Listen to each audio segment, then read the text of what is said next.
ഹരി ഓം. എല്ലാ സജ്ജനങ്ങൾക്കും സസ്നേഹ പ്രണാമം. കൃഷ്ണമന്തി നയിക്കുന്ന ലളിത സഹസ്രനാമ അർത്ഥവിചിന്തനമാണ്. പെട്ടെന്ന് ഭാഗവതം ക്ലാസ്സിൽ നിന്ന് ഒളുക്കി വരുന്നുണ്ട്. എപ്പോഴും അത് പറഞ്ഞ് ഭാഗവതം എന്നാണ് പെട്ടെന്ന് അതിൽ വരിക. ലളിത സഹസ്രനാമ അർത്ഥവിചിന്തനം, അർത്ഥം മനസ്സിലാക്കി ലളിതാ സഹസ്രനാമം പഠിക്കുക എന്ന ഉദ്ദേശത്തോടുകൂടി നടത്തുന്ന ക്ലാസ്സാണ്. നമ്മളുടെ ക്ലാസ് നയിക്കുന്നത് നമ്മളുടെ പ്രിയങ്കരനായ പ്രിയ സുഹൃത്തായ ശ്രീനിവാസൻ പന്തലിങ്കലാണ്. ക്ലാസ് നയിക്കുന്നതിന് മാഷിനെ സ്നേഹാദരപൂർവ്വം സ്വാഗതം ചെയ്യുന്നു. നമസ്തേ മാഷെ. നമസ്കാരം തിരുമേനി, എല്ലാവർക്കും നമസ്കാരം. നമ്മളങ്ങനെ ദീപാവലിയുടെ പർവ്വത്തിലാണ്. ദീപാവലി ഇന്നലെ ധൻത്രയോദശി ആയിരുന്നു. ഇന്ന് നരക ചതുർദശിയാണ്. കാലി ചൗദസ് എന്ന് പറയും.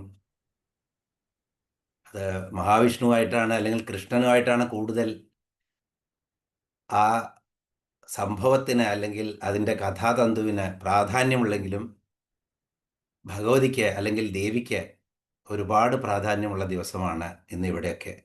പ്രകൃതിയും മനുഷ്യ മനസ്സും അങ്ങനെ ആ ഒരു ഉജ്ജ്വലമായിട്ടുള്ള തേജസ്സിൽ കുളിച്ചു നിൽക്കുന്ന ഒരു അന്തരീക്ഷമാണ് ഇന്നും. അത് ഒരു ആഘോഷം മാത്രമല്ല, ഒരു ചൈതന്യത്തെ ഹൃദയത്തിലേക്ക് അങ്ങോട്ട് എടുക്കുക എന്നുള്ള പോലെയാണ് നമ്മൾ ഈ ദീപാവലി ആഘോഷം ഇവിടെയൊക്കെ നമ്മൾ കാണുമ്പോൾ നമുക്ക് മനസ്സിലാക്കാൻ പറ്റുന്ന. അപ്പോൾ ആ ദേവീ ചൈതന്യത്തെ നമ്മുടെ ഹൃദയത്തിൽ ഉൾക്കൊണ്ടുകൊണ്ട് നമുക്ക് തുടങ്ങാം. സദാശിവസമാരംഭാം ശങ്കരാചാര്യമധ്യമാം അസ്മദാചാര്യപര്യന്താം വന്ദേ ഗുരുപരമ്പരാം. ഗജാനനം ഭൂതഗണാതിസേവിതം കപിത്തജംഭൂവലസാരഭക്ഷിതം ഉമാസുതം ശോകവിനാശകാരണം നമാമി വിഘ്നേശ്വരപാദപങ്കജം. ഓം വെള്ളപ്പളുങ്കുനിറമൊത്ത വിദഗ്ധരൂപി കള്ളം കളഞ്ഞു കമലത്തിലെഴുന്ന ശക്തി വെള്ളത്തിലെ തിരകൾ തള്ളിവരും കണക്കെന്നുള്ളത്തിൽ വന്നു വിളയാടുക സരസ്വതീ നീ. ഓം സർവമംഗളമാംഗല്യേ ശിവേ സർവാർത്ഥ സാധികേ ശരണ്യേ ത്രംബകേ ഗൗരീ നാരായണീ നമോസ്തുതേ. നാരായണീ നമോസ്തുതേ. ഓം ശ്രീമാത്രേ നമ. എല്ലാവർക്കും ഒരിക്കൽ കൂടി സ്വാഗതം. പലരും ദീപാവലിയുടെ അവധിയൊക്കെ ആയിട്ട് പലപ്പോഴും ഔട്ട് ഓഫ് സ്റ്റേഷനായിരിക്കും, അങ്ങനത്തെ ആളുകളുണ്ട്. എങ്കിലും പെട്ടെന്ന് തന്നെ നമുക്ക് നമ്മുടെ ലളിതാ സഹസ്രനാമത്തിലേക്ക് തന്നെ പ്രവേശിക്കാം. കഴിഞ്ഞ പ്രാവശ്യം നമ്മൾ നിർത്തിയത് പഞ്ചകൃത്യ പരായണ എന്നുള്ള നാമത്തോടു കൂടിയാണ്. 274 നാമമായിരുന്നു പഞ്ചകൃത്യ പരായണ. സംഹാരിണി രുദ്രരൂപ തിരോധാനകരീശ്വരി സദാശിവാനുഗ്രഹത പഞ്ചകൃത്യ പരായണ. ഈ ശ്ലോകം വളരെ പ്രാധാന്യം അർഹിക്കുന്നതാണ്. അപ്പോൾ ഈ ശ്ലോകത്തെക്കുറിച്ച് വളരെ വിശദമായിട്ട് തന്നെ നമ്മൾ ഓരോ ആ പഞ്ചകൃത്യങ്ങൾ എന്താണെന്നും അതിൻ്റെ ദേവതകൾ ആരാണെന്നും ഒക്കെ നമ്മൾ കൃത്യമായി കണ്ടു. അപ്പോൾ ഒന്നുകൂടി കേൾക്കുക, കാരണം വീണ്ടും അതിനെ ആവർത്തിക്കില്ല. എങ്കിലും പഞ്ചകൃത്യ പരായണ സൃഷ്ടി, സ്ഥിതി, സംഹാരം, തിരോധാനം, അനുഗ്രഹം, ഈ 5 കൃത്യങ്ങളും ബ്രഹ്മാവ്, വിഷ്ണു, രുദ്രൻ, അതുപോലെ ഈശ്വരൻ, സദാശിവൻ, ഇങ്ങനെ 5 ദേവതകളും അതിൻ്റെ അധിഷ്ഠാന ദേവതകൾ ദേവിയുടെ അല്ലെങ്കിൽ ആ പരാശക്തിയുടെ ഇംഗിതത്തിനനുസരിച്ച് സൃഷ്ടിയും സ്ഥിതിയും സംഹാരവും അതുപോലെ അനുഗ്രഹവും എല്ലാം 5 തിരോധാനവും അനുഗ്രഹവും 5 കൃത്യങ്ങളും അങ്ങനെ നടത്തി ഈ ബ്രഹ്മാണ്ടത്തെ യുഗയുഗങ്ങളായിട്ട് അങ്ങനെ ചലിപ്പിച്ചുകൊണ്ടിരിക്കുകയാണ്. ആ ദിവ്യശക്തിക്ക് മുന്നിൽ പ്രണമിച്ചുകൊണ്ട് അടുത്ത നാമത്തിലേക്ക് നമ്മൾക്ക് കിടക്കാം. അടുത്തത് 65-ാമത്തെ ശ്ലോകമാണ്. ഭാനുമണ്ഡല മധ്യസ്ഥ ഭൈരവീ ഭഗമാലിനി പദ്മാസനാ ഭഗവതി പത്മനാഭ സഹോദരീ. ഭാനുമണ്ഡല മധ്യസ്ഥ ഭൈരവീ ഭഗമാലിനി പദ്മാസനാ ഭഗവതി പത്മനാഭ സഹോദരീ.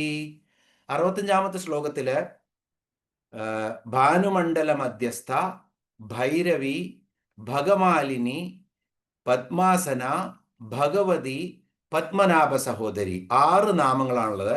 275-ാമത്തെ നാമമാണ് ഭാനുമണ്ഡല മധ്യസ്ഥ.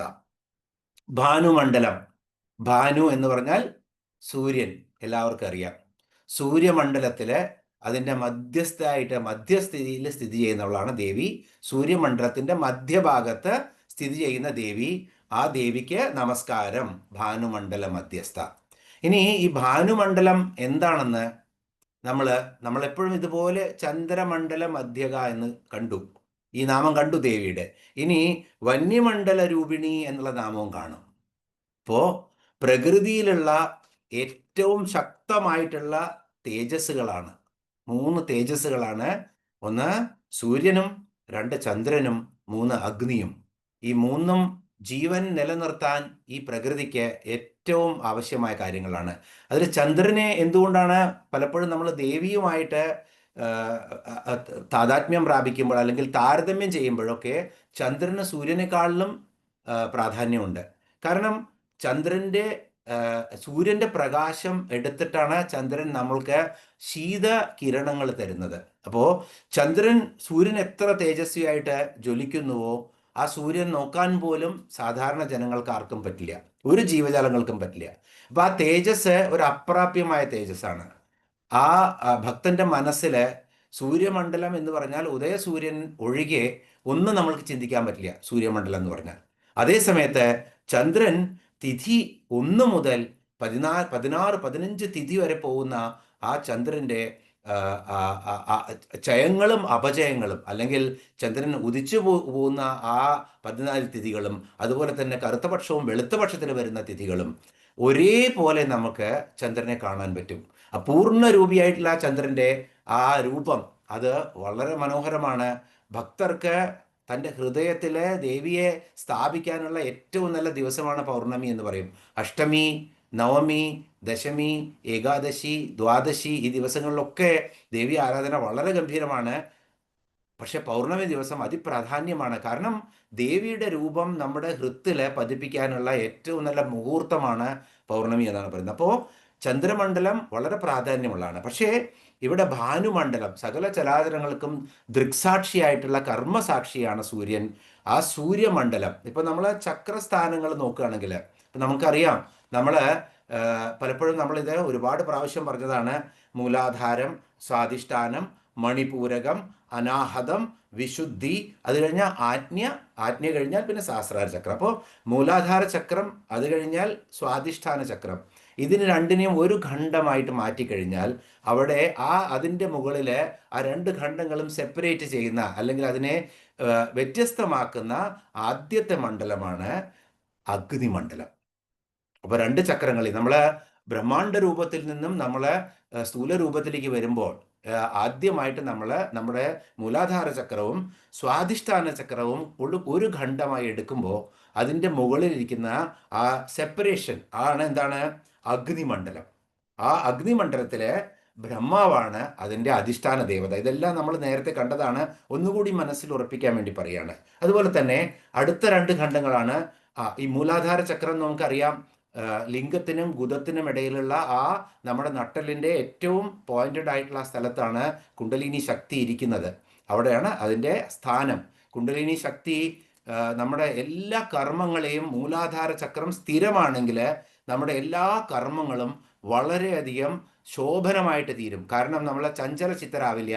നമ്മളുടെ കർമ്മങ്ങൾക്ക് നമ്മൾക്ക് വ്യക്തത ഉണ്ടായിരിക്കും, ധൈര്യമുണ്ടായിരിക്കും, സ്ഥൈര്യമുണ്ടാവും. ഇതെല്ലാം കൃത്യമായി വരുന്നത് എപ്പോഴാണ്? നമ്മുടെ മൂലാധാര ചക്രം വളരെയധികം കൃത്യമായിരിക്കുമ്പോൾ. അപ്പോൾ നമ്മൾ എന്ത് ചെയ്യുമ്പോഴും നേരത്തെ ഒരു സർക്കുലേറ്റ് ചെയ്തിരുന്നു നമ്മുടെ വാട്സപ്പ് ഗ്രൂപ്പിലൂടെ.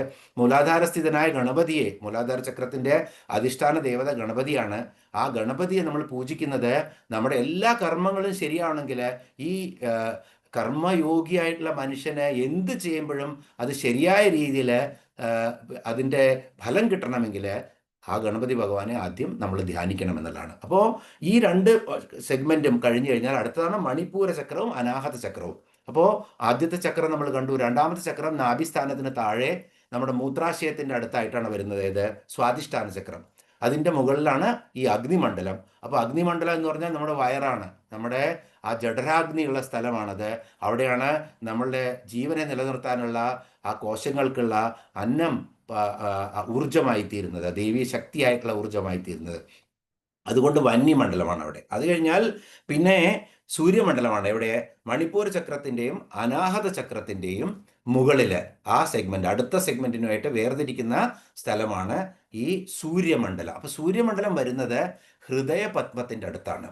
അതാണ് ദേവിയെ ആദ്യം നമുക്ക് വിഷ്ണു സ്വരൂപിയായിട്ടുള്ള സൂര്യനാരായണനെ നമുക്ക് സ്മരിക്കാം. അപ്പോൾ സൂര്യനാരായണനെ സ്മരിക്കുക എന്ന് പറഞ്ഞാൽ സൂര്യപത്മത്തിന്റെ നടുവിലിരിക്കുന്ന വിഷ്ണുവിനെ സ്മരിച്ചുകൊണ്ടാണ് വൈഷ്ണവ സമ്പ്രദായത്തിൽ ആ സൂര്യനാരായണ ഭഗവാനെ നമ്മൾ ധ്യാനിക്കുന്നത്. അതേപോലെ തന്നെ ഹൃദയപത്മത്തിലിരിക്കുന്ന ആ സൂര്യമണ്ഡല സ്ഥിതിയായിട്ടുള്ള ദേവിയെ ആരാധിക്കുന്നതാണ് ഈ എന്ത് പറയുന്നത് നമ്മൾ ഭാനുമണ്ഡല മധ്യസ്ഥ എന്ന് പറയുന്നത്. അപ്പോൾ നമ്മുടെ അനാഹത ചക്രം എന്ന് പറഞ്ഞാൽ ഹൃദയത്തിൻ്റെ അവിടെ വരും. മണിപൂരകം എന്ന് പറഞ്ഞു കഴിഞ്ഞാൽ നമ്മുടെ നാഭിസ്ഥാനത്തിന് മുകളിൽ വരും. അതുപോലെ തന്നെ അനാഹത ചക്രം എന്ന് പറഞ്ഞാൽ ശ്വാസകോശങ്ങൾ, ഹൃദയപത്മമാണ് അനാഹത ചക്രത്തിൽ. അപ്പോൾ അനാഹത ചക്രത്തിന്റെ സ്ഥാനമാണ് ഈ സൂര്യമണ്ഡലം. ആ സൂര്യമണ്ഡലത്തിലാണ് വിഷ്ണു ഭഗവാൻ. അതുകൊണ്ടാണ് വിഷ്ണു നാരായണ ഭഗവാനായിട്ട് അവിടെ ധ്യാനിക്കുന്നത്. അപ്പോൾ നമ്മൾ ധ്യാനത്തിൽ പലപ്പോഴും നമ്മൾ താന്ത്രികമായിട്ടുള്ള ധ്യാനത്തിൽ പോകുമ്പോൾ ഭ്രൂമധ്യത്തിലാണ് നമ്മൾ ദൃഷ്ടി പതിപ്പിക്കുക എന്നൊക്കെ പറയും. പക്ഷെ ശരിയായിട്ട് ഹൃദയപത്മത്തിലെ ഭഗവാനെ അല്ലെങ്കിൽ ദേവിയെ വെച്ച് ആരാധിക്കുന്ന സമ്പ്രദായം ധാരാളമുണ്ട്. അപ്പം നമുക്ക് എപ്പോഴും ഹൃത്പത്മത്തിലുള്ള ദേവിയെ ആരാധിക്കാൻ എളുപ്പമായി തീരും. അതുകൊണ്ട് ദേവി ഇവിടെ ഭാനുമണ്ഡല മധ്യസ്ഥയായിട്ടാണ് ആരാധിക്കപ്പെടുന്നത്. അപ്പോൾ കുണ്ടലിനി ശക്തിയിലെ ദേവിയുടെ സ്ഥാനമാണത് ഈ സൂര്യമണ്ഡലം. അത് കഴിഞ്ഞാൽ നമ്മൾ അടുത്ത ഭാനുമണ്ഡല മധ്യസ്ഥയിൽ ഒരു നാമം കൂടി പറയുകയാണെങ്കിൽ ഈ വൈഷ്ണവ സമ്പ്രദായത്തിൽ കാണുന്ന ഇത് നമ്മൾക്ക് തെളിയിച്ചു തരുന്നത് ശാക്തേയ സമ്പ്രദായവും ശൈവ സമ്പ്രദായവും വൈഷ്ണവ സമ്പ്രദായവും എല്ലാം ഒന്ന് തന്നെയാണ്. എന്തായാലും ഈ 3 മഹാജ്യോതിസിലും വിളങ്ങുന്ന ഈ ദേവി, അഗ്നിയാണെങ്കിലും സൂര്യനാണെങ്കിലും ചന്ദ്രനാണെങ്കിലും അതിലെല്ലാം വിളങ്ങുന്ന ഈ ദേവി എല്ലാം ഈ പ്രപഞ്ചത്തിൻ്റെ തന്നെ വെളിച്ചമാണ് എന്നാണ് ഇവിടെ നമുക്ക് പറഞ്ഞു തരുന്നത്. അപ്പോൾ ദേവി സൂര്യമണ്ഡല മധ്യസ്ഥയുമാണ്, ചന്ദ്രമണ്ഡല മധ്യസ്ഥയുമാണ്, വന്യമണ്ഡലവാസിനിയുമാണ്. ആ ദേവിക്ക് നമസ്കാരം. അടുത്ത നാമത്തിലേക്ക് പോവാം. 276ാമത്തെ നാമം ഭൈരവി. അപ്പോൾ ഭൈരവി എന്നുള്ള നാമം, ഭൈരവൻ ആരാണ്? ശിവനാണ്. അപ്പോൾ പരമശിവനാണ് ഭൈരവൻ. ഭൈരവന്റെ പത്നി, അതാണ് ശിവപത്നിയാണ് ഇവിടെ ഭൈരവി. ഇനിയോ ഭൈരവൻ അഷ്ടമൂർത്തി നമ്മൾ കണ്ടിട്ടുണ്ട്. 8 മൂർത്തികളുണ്ട്. 8 മൂല സ്ഥാനങ്ങൾക്കനുസരിച്ച്, തത്വങ്ങൾക്കനുസരിച്ച് 8 രൂപത്തില് ശങ്കര ഭഗവാനുണ്ട്. ആ 8 രൂപത്തില് ഒരു രൂപമായിട്ട് നമുക്ക് ഈ ഭൈരവൻ എന്നുള്ള ഏറ്റവും ഭീകര രൂപിയാണ്. ഒരുപക്ഷെ നമ്മളെ ഉഗ്രൻ എന്ന് പറയുന്ന ആ ശിവന്റെ അഷ്ടമൂർത്തിയുടെ രൂപമാണ് ഭൈരവൻ എന്ന് പറയാം. അപ്പോൾ ശിവന്റെ തന്നെ ഒരു അവതാരമൂർത്തിയാണ്, ഉഗ്രമൂർത്തിയാണ് ഭൈരവൻ. ആ ഭൈരവൻ ഏറ്റവും സംഹാര താണ്ഡവമാടുന്ന ഭൈരവനാണ്. ആ ഭൈരവന്റെ പത്നിയായിട്ടുള്ള ദേവിക്ക് ഭൈരവി എന്ന് പറയുന്നു. അപ്പോൾ ഭൈരവന്റെ സ്ത്രീ രൂപമാണ് ഇവിടെ ഭൈരവി എന്ന നാമത്തിൽ പറയുന്നത്. ശരിക്ക് ഭൈരവി എന്ന് പറഞ്ഞാൽ ഭയങ്കരി എന്നും അർത്ഥമുണ്ട്. അപ്പോൾ ദുഷ്ടനിഗ്രഹണം എപ്പോഴെപ്പോൾ ചെയ്യണോ അപ്പോഴൊക്കെ ദേവി കാളിയായിട്ട് വന്നിട്ടുണ്ട്, അതുപോലെ തന്നെ നാരസിംഹിയായിട്ട് വന്നിട്ടുണ്ട്, ഭൈരവിയായിട്ട് വന്നിട്ടുണ്ട്. അപ്പോഴൊക്കെ ദേവി ഭയങ്കര സ്വരൂപം എടുക്കും. അതുകൊണ്ട് ദേവി ആ ഭയങ്കര സ്വരൂപമായതുകൊണ്ടും ഭൈരവി എന്ന് പറയുന്നു ദേവിക്ക്. അപ്പോൾ വേറെ ഒന്ന്, നമ്മൾ ഈ ഭൈരവി എന്നുള്ള നാമത്തിൽ ശരിക്കും ഭീരുക്കളുടെ കൂട്ടത്തെ ഭൈരവം എന്ന് പറയും. ഭീരുക്കളെ എന്ന് പറഞ്ഞാൽ ഇവിടെ പറയുന്നത് ധൈര്യമില്ലാത്ത ആളുകളെ അല്ല പറയുന്നത്. ഇവിടെ ഭീരുക്കൾ എന്ന് പറഞ്ഞാൽ ധർമ്മച്യുതിയെ, അധർമ്മത്തിനെ പേടിക്കുന്ന ആളുകൾ, പ്രത്യേകിച്ചും സ്ത്രീകള്, കുലസ്ത്രീകളായിട്ടുള്ള പതിവ്രതകള്, ധർമ്മനിഷ്ഠരായിട്ടുള്ള പതിവ്രതകര്, അവരുടെ ധർമ്മത്തിൽ നിന്നും തെറ്റുപറ്റുമോ, ഓരോ കർമ്മങ്ങൾ ചെയ്യുമ്പോഴും ഇത് അധർമ്മമാവുമോ എന്ന ആ പേടി അവരെ ധർമ്മത്തിലേക്ക് നയിക്കുന്നു. അങ്ങനെയുള്ള ഭീരുക്കൾ. അപ്പോൾ ധർമ്മസ്ഥിതയായിട്ടുള്ള വധുക്കളുടെ അല്ലെങ്കിൽ പത്നിമാരുടെ കൂട്ടത്തെ, ആ കൂട്ടത്തിൻ്റെ ആ ധർമ്മത്തിലേക്ക് അവരെ നയിക്കുന്നത് തന്നെ ദേവിയാണ്. അതുകൊണ്ട് ദേവി ഭൈരവി. അപ്പോൾ അവിടെ ഭീരു എന്ന് പറഞ്ഞാൽ ധൈര്യക്കുറവല്ല, അധർമ്മത്തിലേക്ക് പോകുന്നതിനുള്ള ഭയം, അതിനെയാണ് ഇവിടെ ഭീരുത്വമായിട്ട് കാണുന്നത്. അങ്ങനെയുള്ള ഭീരുക്കളുടെ കൂട്ടം അത് ഭൈരവിയാണ്. അതും ദേവി തന്നെയാണ്. ആ കുലപത്നികളായിട്ട് അധർമ്മം ചെയ്യാതെ സ്വധർമ്മം വളരെ കൃത്യമായിട്ട് നടത്തുന്ന ആ ദേവിയെയും ഇവിടെ ഭൈരവി എന്ന് വിളിക്കുന്നു. അവരെ, ആ കുലസ്ത്രീകളെ ഭൈരവി എന്ന് വിളിക്കുന്നു. അവർ ദേവി തന്നെയാണ്, അവരായിട്ടിരിക്കുന്നതും ദേവി തന്നെയാണ്. അതുകൊണ്ടും ദേവിക്ക് നാമം ഭൈരവി. ഏറ്റവും എളുപ്പമായിട്ടുള്ള നാമം ഭൈരവി എന്ന് പറഞ്ഞാൽ ഭൈരവന്റെ പത്നി എന്നെടുക്കുക അവിടെ. അതുപോലെ 12 വയസ്സുള്ള കന്യക ഭൈരവി എന്ന് പറയും. ഇപ്പോൾ ഭൈരവിയുടെ രൂപത്തിൽ തന്ത്രശാസ്ത്രത്തിൽ മന്ത്രജപം നടത്തിയിട്ട് 12 വയസ്സുള്ള കന്യകമാരെ, നവരാത്രിക്കും 12 വയസ്സ് വരെയുള്ള കന്യകമാർക്ക് പൂജ ചെയ്ത് അവർക്ക് പ്രസാദം കൊടുക്കുന്ന ഈ നവരാത്രിയുടെ സമയത്ത് ഇവിടെയൊക്കെ ഒരു കഷ്ടമുണ്ട്. അതുകൊണ്ട് ഭൈരവി എന്ന 12 വയസ്സുള്ള കന്യകയും പറയും. ഇനി ഭൈരവൻ എന്നുള്ള നാമം ഒന്ന് പെട്ടെന്ന് നമുക്ക് ഓടിച്ചു നോക്കാം. ഭൈരവൻ എന്ന് പറഞ്ഞാൽ ആദ്യമായിട്ട് തന്ത്രശാസ്ത്രത്തിൽ വരുന്നത് വടുക ഭൈരവനാണ്. വടുക ഭൈരവനെ കുറിച്ച് നമ്മൾ നേരത്തെയും കണ്ടു. നമ്മൾ ദേവിയുടെ വ്യത്യസ്ത രൂപത്തിലുള്ള ശക്തികളെ എങ്ങനെ ആരാധിക്കാം, അതുപോലെ തന്നെ ദുർഗ, ജയദുർഗ, അതുപോലെ തന്നെ വനദുർഗ, പേടി മാറ്റാനുള്ള ദുർഗ, മന്ത്രദുർഗ, ഈ ദുർഗയുടെ ഒരുപാട് രൂപങ്ങളെ നമ്മൾ തൃഷ്ടുപ്പ് മന്ത്രം ജപിച്ചിട്ട് എങ്ങനെയാണ് ചെയ്യുന്നത് എന്നുള്ളത് ദുർഗ എന്നുള്ള നാമത്തിൽ കണ്ടു. അവിടെ നമ്മൾ ശ്മശാന സാധന ചെയ്യുന്ന വടുക ഭൈരവനെയും. അപ്പോൾ ഇവിടെ ഈ വടുക ഭൈരവൻ, വടു എന്ന് പറഞ്ഞാൽ കുട്ടിയുടെ രൂപത്തിലുള്ള ഭൈരവനാണ് വടുക ഭൈരവൻ. വടുക ഭൈരവനെ ഇപ്പോൾ ഈ കാളി ചൗദസ് എന്നുള്ള ദിവസം ആയത് കാരണമാണ് ഞാനിത് പറയുന്നത്. ശ്മശാന സാധന നടത്തുന്ന ദിവസം കൂടിയാണ് ഇന്ന്. ഇപ്പൊ ശ്മശാനം എന്ന് പറഞ്ഞാൽ പേടിപ്പെടുത്തുന്ന ഒന്നല്ല. ശരിക്കും ഹിന്ദു സനാതന ധർമ്മം അനുസരിച്ച് ഏറ്റവും പുണ്യമായിട്ടുള്ള സ്ഥലമാണ് ശ്മശാനം. കാരണം എല്ലാം നശിച്ച് ഭസ്മമാകുന്ന സ്ഥലമാണ് ശ്മശാനം. ഭസ്മം മാത്രമാകുന്ന വിഭൂതി, ആ വിഭൂതിയാണ് ശിവൻ അണിയുന്നത്. അപ്പോൾ ശുഭ്രതയുടെ സ്ഥലമാണത്. പക്ഷേ അവിടെ ഒരുപാട് ഇപ്പം ഈ അവിടെയുള്ള സ്വർഗമാണെങ്കിലും നരകമാണെങ്കിലും അല്ലെങ്കിൽ പുനർജന്മമാണെങ്കിലും എങ്ങനെ നിങ്ങൾ വിശ്വസിക്കുന്നുവോ അതുപോലത്തെ ഒരുപാട് ആത്മാക്കളുള്ള സ്ഥലമായിരിക്കും. അതുകൊണ്ടാണ് അവിടെ ശ്മശാനത്തിലേക്ക് പോകുമ്പോൾ എപ്പോഴും നമ്മൾ ദൈവനാമം ഉച്ചരിച്ച് നമശിവായ എന്ന് പറഞ്ഞ് പോകണം എന്ന് പറയുന്നതിൻ്റെ അർത്ഥം അതാണ്. കുറേ ആത്മാക്കളുണ്ടാവും, അവർ നമ്മളെ ബാധ എന്നൊക്കെ പറയുന്നതാണ്. നമ്മൾക്ക് അവരെ ഓർത്ത് നമ്മൾ പേടിക്കുന്ന, അല്ലാണ്ട് ഭൂതവും പ്രേതമൊന്നും ഒരിക്കലും ഉണ്ട് എന്ന് നമ്മളുടെ ഒരു ഗ്രന്ഥങ്ങളും പറയുന്നില്ല. വേദങ്ങളോ ഉപനിഷത്തുകളോ ഒന്നും പറയുന്നില്ല. അപ്പോൾ ഇവിടെ മനുഷ്യ മനസ്സുകൾക്ക് സംഭവിക്കുന്ന ആ ഒരു തെറ്റലാണ് ഇതെല്ലാം ബാധയൊക്കെ ആയി മാറുന്നത്. അപ്പോൾ ഇവിടെ എന്തായാലും ഈ ശ്മശാന സാധന ചെയ്യുന്ന അല്ലെങ്കിൽ അർദ്ധരാത്രിക്ക് സാധന ചെയ്യുന്ന ദിവസമാണ് പ്രത്യേകിച്ചും ഈ നരക ചതുർദശി അല്ലെങ്കിൽ കാളി ചൗദസ് ആയിട്ടുള്ള ഇന്നത്തെ ദിവസം. അപ്പോൾ ഈ ഒരു തന്ത്രവിധി നമ്മൾ നോക്കുകയാണെങ്കിൽ ഒന്ന് കാശ്മീര തന്ത്രമുണ്ട്, അതുപോലെ തന്നെ നോർത്ത് ഇന്ത്യയിൽ ചെയ്യുന്നത്. കാശ്മീര ദേശത്തുള്ള തന്ത്രവിധികൾ ഈ ശാക്തേയ സമ്പ്രദായം വളരെ വ്യക്തമായിട്ടുള്ള സമ്പ്രദായമാണ്. ശങ്കരാചാര്യ സ്വാമികളൊക്കെ കാശ്മീരിൽ പോയി എന്നൊക്കെ പറയുന്നതിൻ്റെ കാര്യമേ അതാണ്. അവിടുത്തെ തന്ത്രസിദ്ധി എന്ന് പറഞ്ഞു കഴിഞ്ഞാൽ അതിനുശേഷം പിന്നെ നമ്മുടെ ദക്ഷിണേന്ത്യയിലുള്ള ശാക്തേയ സമ്പ്രദായം, ഒന്ന് ബംഗാളിലും അതുപോലെ തന്നെ കാശ്മീരിലുള്ളതും, അത് കഴിഞ്ഞാൽ പിന്നെ നമ്മുടെ ദക്ഷിണേന്ത്യയിലുള്ളതും. നമ്മുടെ ദക്ഷിണേന്ത്യയിൽ വരുമ്പോഴേക്കും സുബ്രഹ്മണ്യനായി മാറും ഇവിടുത്തെ ഈ ഭൈരവൻ എന്നുള്ള സങ്കല്പം. അല്ലെങ്കിൽ അവിടെയൊക്കെ ഭൈരവൻ ആവുള്ളപ്പോൾ നമുക്ക് ഭൈരവൻ അത്ര കൂടുതലായിട്ടില്ല. പക്ഷെ വടുക ഭൈരവന്റെ ഒരു ഈക്വൽ ആയിട്ടുള്ള ഒരു സങ്കല്പം പലർക്കും നമ്മളുടെ നാട്ടിൽ, മലയാളത്തിൽ അല്ലെങ്കിൽ കേരളത്തിലുണ്ട്, മലയാളികൾ വിശ്വസിക്കുന്നുണ്ട്. അതാണ് കുട്ടിച്ചാത്തൻ എന്ന് പറയുന്നത്. അപ്പോൾ കുട്ടിച്ചാത്തൻ എന്ന് പറഞ്ഞു കഴിഞ്ഞാൽ പെട്ടെന്ന് തന്നെ നമ്മുടെ മനസ്സിലേക്ക് എത്തുന്ന എന്താണ്, ഇതെന്തോ മോശമായ കാര്യമാണ്. പക്ഷേ ഓരോ സാധകനും എല്ലാം ന്യൂട്രലാണ്. ഇപ്പം നിങ്ങൾ ന്യൂക്ലിയർ പവർ എന്ന് പറയുന്നു. ആ ന്യൂക്ലിയർ പവർ നല്ലതോ ചീത്തയോ എന്നുള്ളത് ആര് എങ്ങനെ ഉപയോഗിക്കുന്നു എന്നതിന് അനുസരിച്ചിരിക്കും. അതുപോലെ തന്നെ നമ്മൾ കുട്ടിച്ചാത്തനെ, നല്ല കാര്യത്തിന് ഒരു സാധകന്റെ മനസ്സിന് കുട്ടിച്ചാത്തനാണ് ഇഷ്ടമെങ്കിൽ അദ്ദേഹം നന്മയ്ക്ക് വേണ്ടിയിട്ടാണ് കുട്ടിച്ചാത്തൻ്റെ സാധന ചെയ്യുന്നതെങ്കിൽ അദ്ദേഹത്തിന് നന്മ വരും. തിന്മയ്ക്ക് വേണ്ടിയാണ് ചെയ്യുന്നതെങ്കിൽ തിന്മയായി മാറും. അത് ആ കർമ്മം ദോഷകർമ്മമായി മാറും. അത്രയേ ഉള്ളൂ. എന്ത് കാര്യവും അങ്ങനെയാണ്. അപ്പോൾ ഇവിടെ പൃഥ്വി തത്വത്തിലുള്ള കുട്ടിച്ചാത്തനെ കുറുംകുട്ടി എന്ന് പറയും. അതുപോലെ ജലതത്വത്തിലുള്ള കുട്ടിച്ചാത്തനെ നീർക്കുട്ടി എന്ന് പറയും. അഗ്നി തത്വത്തിലുള്ള കുട്ടിച്ചാത്തനെ തീക്കുട്ടി എന്ന് പറയും. വായു തത്വത്തിലുള്ള കുട്ടിച്ചാത്തനെ പറക്കുട്ടിക്കാവ. ഇതൊക്കെ നമ്മൾ പഠിക്കുമ്പോഴാണ് അറിയുള്ളൂ. പറക്കുട്ടിക്കാവ എന്ന് പറഞ്ഞിട്ട് നമ്മുടെ അവിടെ ഒരു ക്ഷേത്രമുണ്ട് ഗ്രാമത്തിൽ അടുത്ത്. ആ പറക്കുട്ടിക്കാവ എന്ന് പറഞ്ഞു കഴിഞ്ഞാൽ ശരിക്കും വായു തത്വത്തിലുള്ള കുട്ടിച്ചാത്തനെ ആരാധിക്കുന്ന സ്ഥലമാണ് പറക്കുട്ടി. അത് കഴിഞ്ഞാൽ ആകാശ തത്വമാണ് പൂക്കുട്ടി. അപ്പം ഇങ്ങനെ കുറുംകുട്ടി, നീർക്കുട്ടി, തീക്കുട്ടി, പറക്കുട്ടി, പൂക്കുട്ടി, ഇങ്ങനെ 5 പഞ്ചഭൂതങ്ങളിലെ 5 തത്വം തത്വത്തിലാണിത്. പൃഥ്വി, ജലം, അഗ്നി, വായു, ആകാശം. അതിൻ്റെ എല്ലാറ്റിൻ്റെയും നേതാവാണ് ആര്? കരിങ്കുട്ടി എന്ന് പറയുന്ന കുട്ടിച്ചാത്തൻ. ഇപ്പൊ ഇതിൻ്റെയൊക്കെ സാധനകള് തന്ത്രശാസ്ത്രത്തിലുണ്ട്. ഒന്ന് പറയാൻ വേണ്ടി മാത്രം ഭൈരവന്റെ രൂപങ്ങളാണ് എന്ന് പറയുന്നു. ഈ രൂപങ്ങളിലൊക്കെ ആ ശക്തിയായി വരുന്നത് ദേവി തന്നെയാണ്.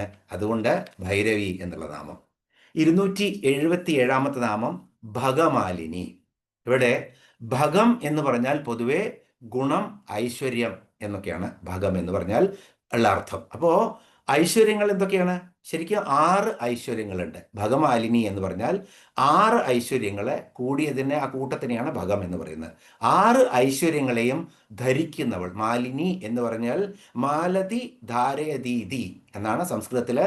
ഇവിടെ മാലിനി എന്നുള്ളത് എന്താ പറയുക, ഭാസ്കരാചാര്യര് പറഞ്ഞു വെച്ചിരിക്കുന്നത്. കാരണം ഈ മലയാളത്തിൽ ഇന്ന് നമ്മൾ കാണുന്ന എല്ലാ വ്യാഖ്യാനങ്ങളും ഭാസ്കരാചാര്യരുടെ വ്യാഖ്യാനങ്ങളാണ്. ഈ ദേവി മഹാത്മ്യത്തിൻ്റെ, അതുപോലെ തന്നെ നമ്മളുടെ ദേവി ഭാഗവതത്തിൻ്റെ, അതുപോലെ ലളിതാ സഹസ്രനാമത്തിൻ്റെ പ്രത്യേകിച്ചും.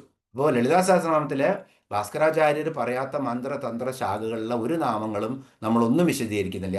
വിശദീകരിക്കുന്നത് മുഴുവൻ അതിനോടനുബന്ധിച്ചിട്ടുള്ളതായിരിക്കും. അല്ലാത്തത് മുഴുവൻ പുറത്തുള്ളതാണ്. നമ്മളുടെ ദക്ഷിണേന്ത്യക്ക് പുറത്തുള്ള സമ്പ്രദായങ്ങളിലൂടെ ഉരുത്തിരിയുന്ന നാമങ്ങളുടെ അർത്ഥങ്ങളായിരിക്കും. അപ്പോൾ ഇവിടെ ശരിക്കും ഈ മാലതി ധാരയതീതി മാലിനി എന്നാണ്. അപ്പോൾ ആ ഭഗമാലിനി എന്ന് പറഞ്ഞു കഴിഞ്ഞാൽ ഈ 6 ഐശ്വര്യങ്ങളും, ഒന്നാമത് ഐശ്വര്യം, രണ്ടാമത് ധർമ്മം, 3 കീർത്തി, 4 ശ്രീ, 5 ജ്ഞാനം, 6 വിജ്ഞാനം. ഇങ്ങനെ 6 തരത്തിലുള്ള ഐശ്വര്യങ്ങളാണ്.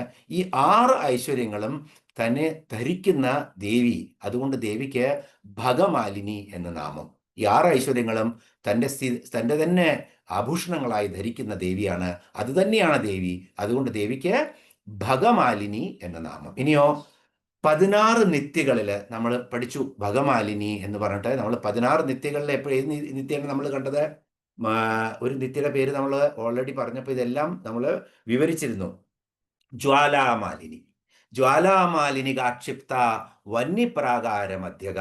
എപ്പോഴും ഇതെല്ലാം ഓർത്തു വയ്ക്കണം കുറേശ്ശെ. ജ്വാലാമാലിനി കാക്ഷിപ്ത. അപ്പൊ അന്ന് നമ്മൾ നിത്യകളെ പറ്റി പറഞ്ഞിരുന്നു.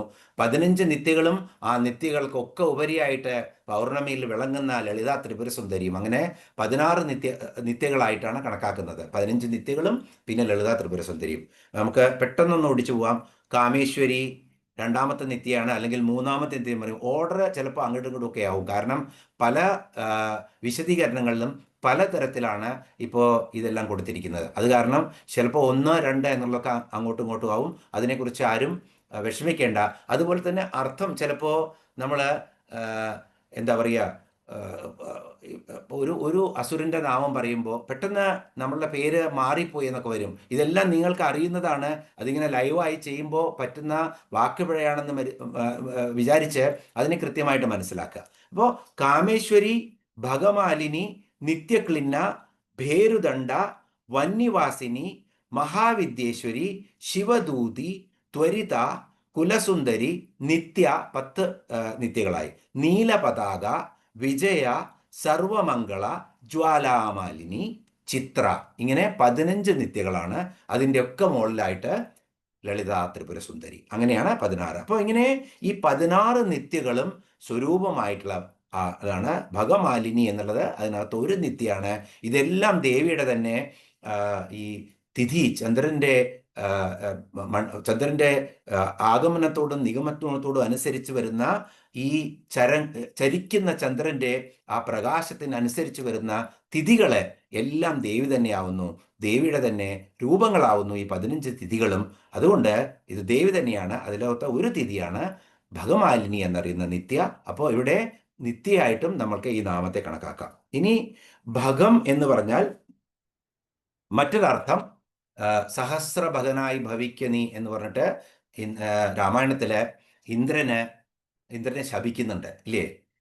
അപ്പോൾ ഈ ഭഗം എന്ന് പറഞ്ഞു കഴിഞ്ഞാൽ മറ്റൊരർത്ഥം യോനി എന്നാണ്. അപ്പം നമുക്ക് മലയാളത്തിലുള്ള ഈ ശബ്ദവും യോനി എന്നുള്ള ശബ്ദവും സംസ്കൃതത്തിലുള്ള യോനി ശബ്ദവും തമ്മിൽ ഒരുപാട് വ്യത്യാസമുണ്ട്. ശരിക്കും യോനി എന്ന് പറഞ്ഞാൽ ശാരീരികമായി മാറുമ്പോൾ മാത്രമേ അത് ഒരു ലൈംഗിക അവയവമായി മാറുന്നുള്ളൂ. അല്ലാത്ത പക്ഷം അതിന് ആധ്യാത്മികമായിട്ടുള്ള അർത്ഥമുണ്ട്, അതുപോലെ തന്നെ ദാർശനികമായിട്ടുള്ള അർത്ഥമുണ്ട്, താന്ത്രികമായിട്ടുള്ള അർത്ഥമുണ്ട്. ഇപ്പോൾ നമ്മൾ ഈ ഓരോ ശരിക്കും സംസ്കൃതത്തിലെ ആ യോനി എന്ന വാക്കിൻ്റെ അർത്ഥമാണ് സൃഷ്ടിയുടെ ഉറവിടം എന്നുള്ളതാണ്. അപ്പോൾ ഇവിടെ മൂലകാരണമായിട്ടുള്ള ആ ഭൂമി അല്ലെങ്കിൽ സ്ഥാനം തന്നെ, അല്ലെങ്കിൽ ബ്രഹ്മാണ്ടത്തിൻ്റെ ആ മൂല കാരണമായിട്ടുള്ള ഒറിജിനായിട്ട് നിൽക്കുന്ന ആ ബ്രഹ്മം തന്നെ ശരിക്കും ആ സൃഷ്ടിയുടെ തുടക്കം തന്നെ എന്തായിട്ടാണ് പറയുന്നത്, അതിനെ യോനി എന്ന് വിശേഷിപ്പിക്കും. അപ്പോൾ പ്രപഞ്ചത്തിൻ്റെ ഉറവിടമായിട്ടുള്ള ബ്രഹ്മമാണ് യോനി എന്നതുകൊണ്ട് ഉദ്ദേശിക്കുന്നത്. അതുപോലെ തന്നെ അതാണ് ശക്തി. ആ സദാശിവനെ സൃഷ്ടിക്ക് പാത്രമാക്കാൻ വേണ്ടിയിട്ട് പ്രേരിപ്പിക്കുന്ന ആ ശക്തിയാണ് ഇവിടെ യോനി എന്ന് പറയുന്ന ആ ശാക്തേയ സമ്പ്രദായത്തിലെ ദേവിയായി മാറിയിട്ടുള്ള ശക്തി തന്നെ. അതുപോലെ തന്നെ പുരുഷൻ അഥവാ ലിംഗം എന്ന് പറയുന്നത് ആ ശിവൻ തന്നെയാണ്. അപ്പോൾ ശിവനും ശക്തി എന്ന് പറഞ്ഞാൽ ഈ ബ്രഹ്മാണ്ടം തന്നെയായി മാറും. അതുകൊണ്ട് ഭഗം എന്നുള്ള അർത്ഥത്തിന് ഇവിടെ ആ ഭഗമായിട്ടുള്ള ദേവി, ഭഗത്തിൻ്റെ രൂപത്തിലുള്ള ദേവി എന്ന് പറയും. ഇപ്പം നമ്മൾ ദേവിയുടെ നമുക്കറിയാം, പാർവതിയുടെ ശരീരത്തെ, സതിയുടെ ശരീരത്തെ 51 ഖണ്ഡങ്ങളായിട്ട് മുറിച്ച് അത് ഓരോ ഖണ്ഡങ്ങളും ഓരോ ഭൂഭാഗത്തിൽ വീണപ്പോൾ യോനി വീണ സ്ഥലമാണ് കാമാഖ്യ. ആസാമിലെ കാമാഖ്യ എന്നുള്ള സ്ഥലം തന്ത്രവിധിപ്രകാരമുള്ള എല്ലാ ആചാരങ്ങൾക്കും ഏറ്റവും ശ്രേഷ്ഠമായ സ്ഥലമാണ്. അവിടെ ഒരു ബിംബവുമില്ല, ഒരു വലിയ ഒരു സ്ഥലമാണ്, തുറന്നിട്ടിരിക്കുന്ന സ്ഥലം പോലെയാണ്. അവിടെ യോനി രൂപസ്ഥിതമായിട്ട് ദേവിയെ, ആ ആകാരത്തെയാണ് പൂജിപ്പിക്കുന്നത് അവിടെ. അപ്പോൾ ഇത് ഏറ്റവും വലിയ ശാക്തേയ സമ്പ്രദായത്തിൻ്റെ ആരാധന കേന്ദ്രങ്ങളിലൊന്നായ കാമാഖ്യയാണ്. അവിടുത്തെ ആരാധന ഈ സൃഷ്ടിയുടെ ഉറവിടമായിട്ടുള്ള ആ യോനിയാണ് അവിടെ പൂജിക്കുന്നത്. അപ്പോൾ ലിംഗം ശിവൻ, പുരുഷൻ, അതുപോലെ തന്നെ യോനി സ്ത്രീ, ശക്തി. അപ്പോൾ ഈ ഒരു സ്വരൂപത്തെ, സൃഷ്ടിയുടെ ഈ ബ്രഹ്മാണ്ടത്തിലെ സകല ചരാചരങ്ങളെയും സൃഷ്ടി സംഭവിക്കുന്നത് ഇവിടെയാണ്. അതുകൊണ്ട് അതിനെല്ലാം കാരണക്കാരി ദേവിയാണ്. അതുകൊണ്ട് ദേവിയെ ഭഗമാലിനി എന്ന നാമത്തിൽ വിശേഷിപ്പിക്കുന്നു. ഇനി 278 നാമം പദ്മാസന. വളരെ എളുപ്പമുള്ള നാമമാണ്. പദ്മം താമര. ഇപ്പൊ താമര ആസനമാക്കിയവളാണ് ദേവി. ശരിക്കും മഹാലക്ഷ്മി സ്വരൂപിണിയായ ദേവി എന്ന് പറയാം. കാരണം നമ്മൾ പദ്മാസനസ്ഥിതേ ദേവി പരബ്രഹ്മസ്വരൂപിണി എന്ന് ജപിക്കുമ്പോൾ നമ്മൾ മഹാലക്ഷ്മിയാണ് മനസ്സിൽ കാണുന്നത്. നമുക്ക് ആദ്യമായിട്ട് നമ്മൾ സിന്ദൂരാടന വിഗ്രഹം എന്ന് പറയുമ്പോഴും നമ്മളെപ്പോഴും താമരയിലെ നടുവിലാണ് ദേവി ഇരിക്കുന്നത് എന്ന് കാണും. ഐശ്വര്യവതിയായിട്ടുള്ള ദേവിയായിട്ടുള്ള ദേവിക്ക് പല രൂപങ്ങളുമുണ്ട്. ഇവിടെ മഹാലക്ഷ്മി സ്വരൂപിയായിട്ടുള്ള ദേവി പദ്മാസന എന്നുള്ള നാമത്തിൽ നമുക്ക് കാണാം, നമുക്ക് വിഷ്വലൈസ് ചെയ്യാം ഇവിടെ പദ്മാസന എന്നുള്ള നാമം. ഇനി പദ്മാം ലക്ഷ്മീം സനതി, ഭാസ്കരാചാര്യരുടെ സൗഭാഗ്യ ഭാസ്കരത്തിലെ തൻ്റെ ഭക്തർക്ക് ഐശ്വര്യത്തെ കൊടുക്കുന്നവൾ പദ്മാം ലക്ഷ്മീം സനതി. അപ്പോൾ ഇങ്ങനെ പദ്മാം ലക്ഷ്മീം സനതി, തൻ്റെ ഭക്തർക്ക് പദ്മം എന്ന് വെച്ചാൽ ഐശ്വര്യത്തിൽ, ലക്ഷ്മി എന്ന് പറഞ്ഞാൽ ഐശ്വര്യം, സനതി പങ്കുവെച്ച് കൊടുക്കുക, അങ്ങനെ പങ്കുവെച്ച് കൊടുക്കുന്ന ആളാണ്. അപ്പം ആർക്കൊക്കെ ഐശ്വര്യം വേണോ അവർക്ക് എല്ലാവർക്കും കൊടുക്കുന്നവളായിട്ടുള്ള ദേവി എന്നുള്ള അക്ഷരത്തിലും എന്നുള്ള അർത്ഥത്തിലും ഭാസ്കരാചാര്യർ വിവരിച്ചിട്ടുണ്ട് ഈ പദ്മാസന എന്നുള്ള നാമത്തിന്. ഇപ്പോൾ പദ്മാസനം എന്നാൽ യോഗാവസ്ഥയിലെ ഏറ്റവും ധ്യാനം ചെയ്യാനുള്ള ഏറ്റവും നല്ല യോഗയുടെ പോസ്ചർ എന്ന് പറയാം, ആസനമാണ് പദ്മാസനം. അപ്പോൾ പദ്മാസനത്തിലിരിക്കുന്ന ദേവി, അങ്ങനെ സാധകന്റെ മനസ്സിൽ ദേവി കുടികൊള്ളുന്നത് ആ പദ്മാസന രൂപത്തിലാണ്. അതുകൊണ്ടും പദ്മാസനത്തിൽ സാധകൻ ഇരുന്ന ദേവിയെ ധ്യാനിക്കുന്നു. അതുകൊണ്ടും പദ്മാസന സ്ഥിത എന്ന ദേവിയെ പറയുന്നു. 279 നാമമാണ് ഭഗവതി. ഭഗവതി എന്ന് പറഞ്ഞാൽ എല്ലാ ഐശ്വര്യം, നമ്മൾ ആദ്യം കണ്ടു എന്താതൊക്കെ ഐശ്വര്യം തുടങ്ങിയിട്ടുള്ള ഷഡ്ഗുണങ്ങളെ, ഭഗം എന്ന് പറഞ്ഞു കഴിഞ്ഞാൽ 6 ഐശ്വര്യങ്ങളാണ്. ആ എല്ലാ ഐശ്വര്യങ്ങളോടും കൂടിയിരിക്കുന്നവളാണ്. അതുകൊണ്ട് ദേവിയെ ഭഗവതി എന്ന് പറയുന്നു. സർവ്വ ഐശ്വര്യങ്ങളും വെള്ളനിലമായിരിക്കുന്ന അമ്മയാണ് ദേവി. അതുകൊണ്ട് ദേവിയെ ഭഗവതി എന്ന നാമത്തിൽ പൂജിക്കുന്നു. അപ്പോൾ ഐശ്വര്യങ്ങളുടെ വെള്ളനിലമായിട്ടുള്ള ദേവിയാണ്. അതുകൊണ്ട് ദേവിയെ ഭഗവതി എന്ന് പറയുന്നു. 279 നാമം. ഇനി 280 നാമം പത്മനാഭ സഹോദരി. ഇതിന് വളരെ എളുപ്പമുള്ള നാമങ്ങളാണ്, അതുകൊണ്ടാണ് പെട്ടെന്ന് പോകുന്നത്. പത്മനാഭ സഹോദരി. ഇവിടെ ദേവി പത്മനാഭൻ, പത്മം നാഭിയിൽ നിന്ന് ഉദിച്ചത് ആരുടെയാണ്? വിഷ്ണുവിൻ്റെ. അപ്പോൾ വിഷ്ണുവിൻ്റെ സഹോദരി കൂടിയാണ് ദേവി. അപ്പോൾ നമുക്കറിയാം വിഷ്ണുവിൻ്റെ സഹോദരി ആയത് എങ്ങനെയാണെന്ന് അറിയാം. ഭാഗവതത്തിലെ ശ്രീകൃഷ്ണ അവതാരം ഒക്കെ നമ്മൾ വായിക്കുമ്പോൾ നമുക്കറിയാൻ പറ്റും. യശോദയുടെ പുത്രിയായിട്ട്, നന്ദജയായിട്ട്, യോഗമായിട്ട് ജനിച്ച ദേവി വിഷ്ണു സഹോദരിയാണ്. അതുകൊണ്ട് ദേവി വിഷ്ണു സഹോദരിയാണ്. അതുപോലെ തന്നെ നമ്മൾ കേദാർനാഥിൽ പോകുമ്പോൾ, കേദാർനാഥിൽ ഗുപ്തകാശിന്ന് കുറച്ചുകൂടി പോയി കഴിഞ്ഞാൽ ത്രിയുഗി നാരായൺ മന്ദിർ, ഒരു 25 കിലോമീറ്റർ നമ്മൾ ജീപ്പിലേ പോകാൻ പറ്റുള്ളൂ, നടന്ന് പോകാൻ പറ്റില്ല. ജീപ്പിൽ പോയി കഴിഞ്ഞാൽ മറ്റൊരു വാഹനങ്ങളും പോയില്ല. ജീപ്പിൽ പോയി കഴിഞ്ഞാൽ ഒരു അമ്പലമുണ്ട്, അവിടെ ഒരു വില്ലേജ് ഉണ്ട്, വളരെ മനോഹരമായിട്ടുള്ളതാണ്, പ്രകൃതി മനോഹരമായിട്ടുള്ളതാണ്. ത്രിയുഗി നാരായൺ മന്ദിർ എന്നാണ് അതിന് പറയുക. അവിടെ വെച്ചിട്ടാണ് നമ്മൾ നേരത്തെ കണ്ടു, പിന്നെ ദേവിയുടെ ഹിമവൽപുത്രിയായ പാർവതിയെ കല്യാണം കഴിച്ചു കൊടുത്തത് ആരായിരുന്നു? വിഷ്ണുവാണ്. ശിവന് തൻ്റെ സഹോദരൻ്റെ സ്ഥാനത്ത് നിന്ന് ഈ അമ്പലത്തിൽ വെച്ചിട്ടായിരുന്നു ദേവിയുടെ പരിണയം നടന്നത് എന്നാണ് പറയുന്നത്. അതുകൊണ്ട് അന്ന് അഗ്നിസാക്ഷിയായിട്ട് അന്ന് അവിടെ കത്തിച്ച അഗ്നി ഇന്നും ജ്വലിച്ചുകൊണ്ടിരിക്കുന്നുണ്ട്, 3 യുഗങ്ങളായിട്ട് ജ്വലിച്ചുകൊണ്ടിരിക്കുന്നുണ്ട് എന്നാണ് പറയുന്നത്. അതുകൊണ്ടാണ് ത്രിയുഗി നാരായൺ എന്ന് പറയുന്ന അമ്പലത്തിൽ ഒരു അഗ്നികുണ്ഡം ഉണ്ടാവുന്ന വിഭൂതിയൊക്കെ നമുക്ക് എടുക്കാൻ പറ്റും. വളരെ അത്ഭുതകരമായിട്ടുള്ള ഒരു സ്ഥലമാണത്. അപ്പോൾ കുറച്ച് ഉള്ളിലാണ്. അപ്പോൾ ആരും എപ്പോഴെങ്കിലുമൊക്കെ പോകുന്നുണ്ടെങ്കിൽ, ഇവിടെ കേദാർനാഥിൽ പോകുന്നുണ്ടെങ്കിൽ കൃത്യമായിട്ടും ത്രിയുഗി നാരായണനെ കാണാൻ ദർശിച്ചിട്ട് പോരുക. അതൊരു വളരെ വിശേഷമായിട്ടുള്ളതാണ്. അവിടെ നമുക്ക് കാണാൻ പറ്റും അവിടുത്തെ കഥകളിൽ ദേവിയുടെ സഹോദരനായിട്ട് ശങ്കര ഭഗവാന് ദേവിയുടെ കരം ഗ്രഹിച്ച് പാണിഗ്രഹണം ചെയ്യിപ്പിക്കുന്നത് ആരാണ്? ഈ നാരായണനാണ്, വിഷ്ണുവാണ്. അതുകൊണ്ടും പത്മനാഭ സഹോദരിയെ നമുക്ക് ദൃഷ്ടാന്തമായിട്ട് അവിടെ കാണാം. അതുപോലെ തന്നെ മഹാലക്ഷ്മി, ആദി മഹാലക്ഷ്മിയായിട്ട് ദേവി അവതരിച്ചു. ദേവി അവതരിച്ചതിന് ശേഷം മഹാകാളിയെയും മഹാസരസ്വതിയെയും അവിടുന്ന് ആവിർഭവിച്ചു. അങ്ങനെ ഇവരൊക്കെ അവരിൽ നിന്നും യുഗ്മങ്ങളായിട്ടുള്ള 2 തേജസ്സുകളായിട്ടാണ് ആദ്യം ബ്രഹ്മാവും ലക്ഷ്മിയും ഉണ്ടാവുന്നു. ആരിൽ നിന്ന്? മഹാലക്ഷ്മിയിൽ നിന്ന്. അത് കഴിഞ്ഞ് മഹാകാളിയിൽ നിന്ന് രുദ്രനും സരസ്വതിയും ഉണ്ടാവുന്നു. അത് കഴിഞ്ഞ് സരസ്വതിയിൽ നിന്നും ഗൗരിയും വിഷ്ണുവും ഉണ്ടാവുന്നു. അങ്ങനെ ഗൗരിയും വിഷ്ണു ഉണ്ടാവുമ്പോൾ അവിടെയും ഇതെന്ത്, നമ്മുടെ ദേവി ഭാഗവതം പ്രമാണം. അങ്ങനെ ദേവിയും വിഷ്ണുവും സരസ്വതിയിൽ നിന്ന് സൃഷ്ടിക്കപ്പെടുമ്പോൾ അവിടെയും വിഷ്ണു സഹോദരിയായി മാറുകയാണ്. അപ്പോൾ ഈ പേരുകളിലൊക്കെ പത്മനാഭ സഹോദരി എന്ന പേരിലും ദേവി അറിയപ്പെടുന്നു. ഇനി ശ്ലോകം 66 പോകാം നമുക്ക്. ഉന്മേഷ നിമിഷോൽപ്പന്ന വിപന്ന ഭുവനാവലി സഹസ്രശീർഷവദന സഹസ്രാക്ഷി സഹസ്രപാദ്.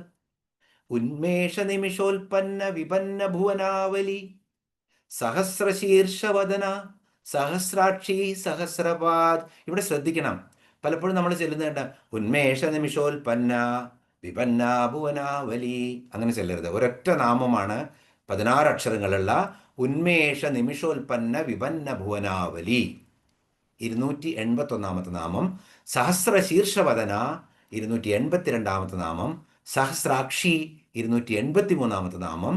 സഹസ്രപാദ് 284 നാമം. ഒരു നാമം ഉന്മേഷ നിമിഷോൽപ്പന്ന വിപന്ന ഭുവനാവലി. ഒന്ന് ഇതിൻ്റെ അർത്ഥം ശ്രദ്ധിച്ചോളൂ. ഇതിൻ്റെ അർത്ഥം, വാക്കുകളുടെ അർത്ഥം മനസ്സിലാക്കിയാൽ വളരെ കൃത്യമായിട്ട് ഇതെന്താണെന്ന് അറിയാൻ പറ്റും, പിന്നെ വിഷമമില്ല. ഇപ്പോൾ ഉന്മേഷം എന്ന് പറഞ്ഞാൽ കണ്ണ് തുറക്കൽ. ഉന്മേഷം എന്ന് പറഞ്ഞാൽ ഒരു നിമിഷം എന്ന് വരുന്നതിന് എന്നാണ്. ഉന്മേഷം എന്ന് പറഞ്ഞാൽ കണ്ണ് തുറക്കല്. നിമിഷം എന്ന് പറഞ്ഞാൽ കണ്ണടയ്ക്കല്. ഇപ്പം നമ്മൾ ശരിക്കും ഒരു സെക്കൻഡ് അല്ലെങ്കിൽ ഒരു നിമിഷം എന്ന് പറഞ്ഞാൽ ആ സ്പീഡാണ് കണ്ണ് തുറയ്ക്കുന്നതും അടയ്ക്കുന്നതും. ഉന്മേഷം കണ്ണ് തുറക്കല്, നിമിഷം കണ്ണടയ്ക്കല്. ശരിക്കും ഴ എന്നുള്ള മിഴി, മേഷ എന്നുള്ള സംസ്കൃത പദത്തിൽ നിന്നാണ് ഈ മിഴി എന്നുള്ള കൺപോള, അതിനാണ് മിഴി എന്നുള്ള വാക്ക് വരുന്നത്. അപ്പോൾ ഭാരതത്തിലെ ഴ എന്നുള്ള അക്ഷരം മറ്റൊരു ഭാഷയിലുമില്ല, മലയാളത്തിൽ മാത്രമേ ഉള്ളൂ. സംസ്കൃതത്തിലും ഇല്ല, മറ്റൊരു ഭാഷകളിലും ഇല്ല. അവിടെയൊക്കെ ഒന്നെങ്കിൽ അതിനെ ഷായായിരിക്കും അല്ലെങ്കിൽ ള ആയിരിക്കും. ഇപ്പം നമ്മൾ പറയും പളനി തെറ്റാണ്, പഴനിയാണ് ശരി, പഴമാണ് ശരി. അല്ല, അത് തമിഴ്നാട്ടിലെ ഭഗവാനാണെങ്കിൽ പളനിയാണ് കറക്റ്റ്. കാരണം അവർ പളം എന്നാ പറയുന്നത്, അവർക്ക് ഴ എന്നുള്ള അക്ഷരമില്ല. അതുകൊണ്ട് നമ്മൾ മേലെയാണെന്നും അവർ താഴെയാണെന്നും വിചാരിക്കുന്നുണ്ടെങ്കിൽ അങ്ങനത്തെ വിചാരങ്ങളൊക്കെ മാറ്റി നിർത്തേണ്ട സമയമാണ് ദേവിയുടെ നാമങ്ങൾ പഠിക്കുമ്പോൾ. അപ്പോൾ മലയാളത്തിൽ മാത്രമേ ഈ ഴ എന്നുള്ളൂ, അല്ലെങ്കിൽ ഷ എന്നാണ് സംസ്കൃതത്തിൽ ഉപയോഗിക്കുന്നത്. അപ്പോൾ മേഷ എന്ന് പറഞ്ഞാൽ കൺപോള, ഉന്മേഷം കണ്ണ് തുറക്കൽ, നിമിഷം കണ്ണടയ്ക്കൽ. അപ്പോൾ ഉൽപ്പന്നം എന്ന് വെച്ച് കഴിഞ്ഞാൽ എന്താണ്? ഉണ്ടാക്കുക. അതുപോലെ തന്നെ വിപന്നം എന്ന് പറഞ്ഞാൽ അതിൻ്റെ ഓപ്പോസിറ്റാണ് നശിപ്പിക്കുക. അപ്പോൾ ഉന്മേഷം കണ്ണ് തുറക്കൽ, നിമിഷം കണ്ണടയ്ക്കൽ, അതുപോലെ ഉൽപ്പന്നം ഉണ്ടാകുക, വിപന്നം നശിക്കുക. ഉന്മേഷ നിമിഷോൽപ്പന്നം, അത്രയും അർത്ഥം കണ്ടു നമ്മൾ. ഇനിയോ വിപന്നം, ഉൽപ്പന്നം, വിപന്നം, വിപന്ന ഭുവനാവലി. ഭുവനം എന്ന് പറഞ്ഞാൽ ഈ ബ്രഹ്മാണ്ടം അല്ലെങ്കിൽ ഈ ഭൂമി എന്നെടുത്തോളൂ. ഭൂമി ആവലി കൂട്ടം. അപ്പോൾ എന്താണ്? ദേവിയുടെ കണ്ണ് തുറക്കലും കണ്ണടയ്ക്കലും ഇത് രണ്ടും ചെയ്യുമ്പോൾ സൃഷ്ടി ഉണ്ടാവുന്നു. കണ്ണ് തുറക്കുമ്പോൾ, കണ്ണടയ്ക്കുമ്പോൾ സൃഷ്ടി നശിച്ചു പോകുന്നു. അത് എല്ലാം നശിച്ചു പോകുന്നു കണ്ണടയ്ക്കുമ്പോൾ.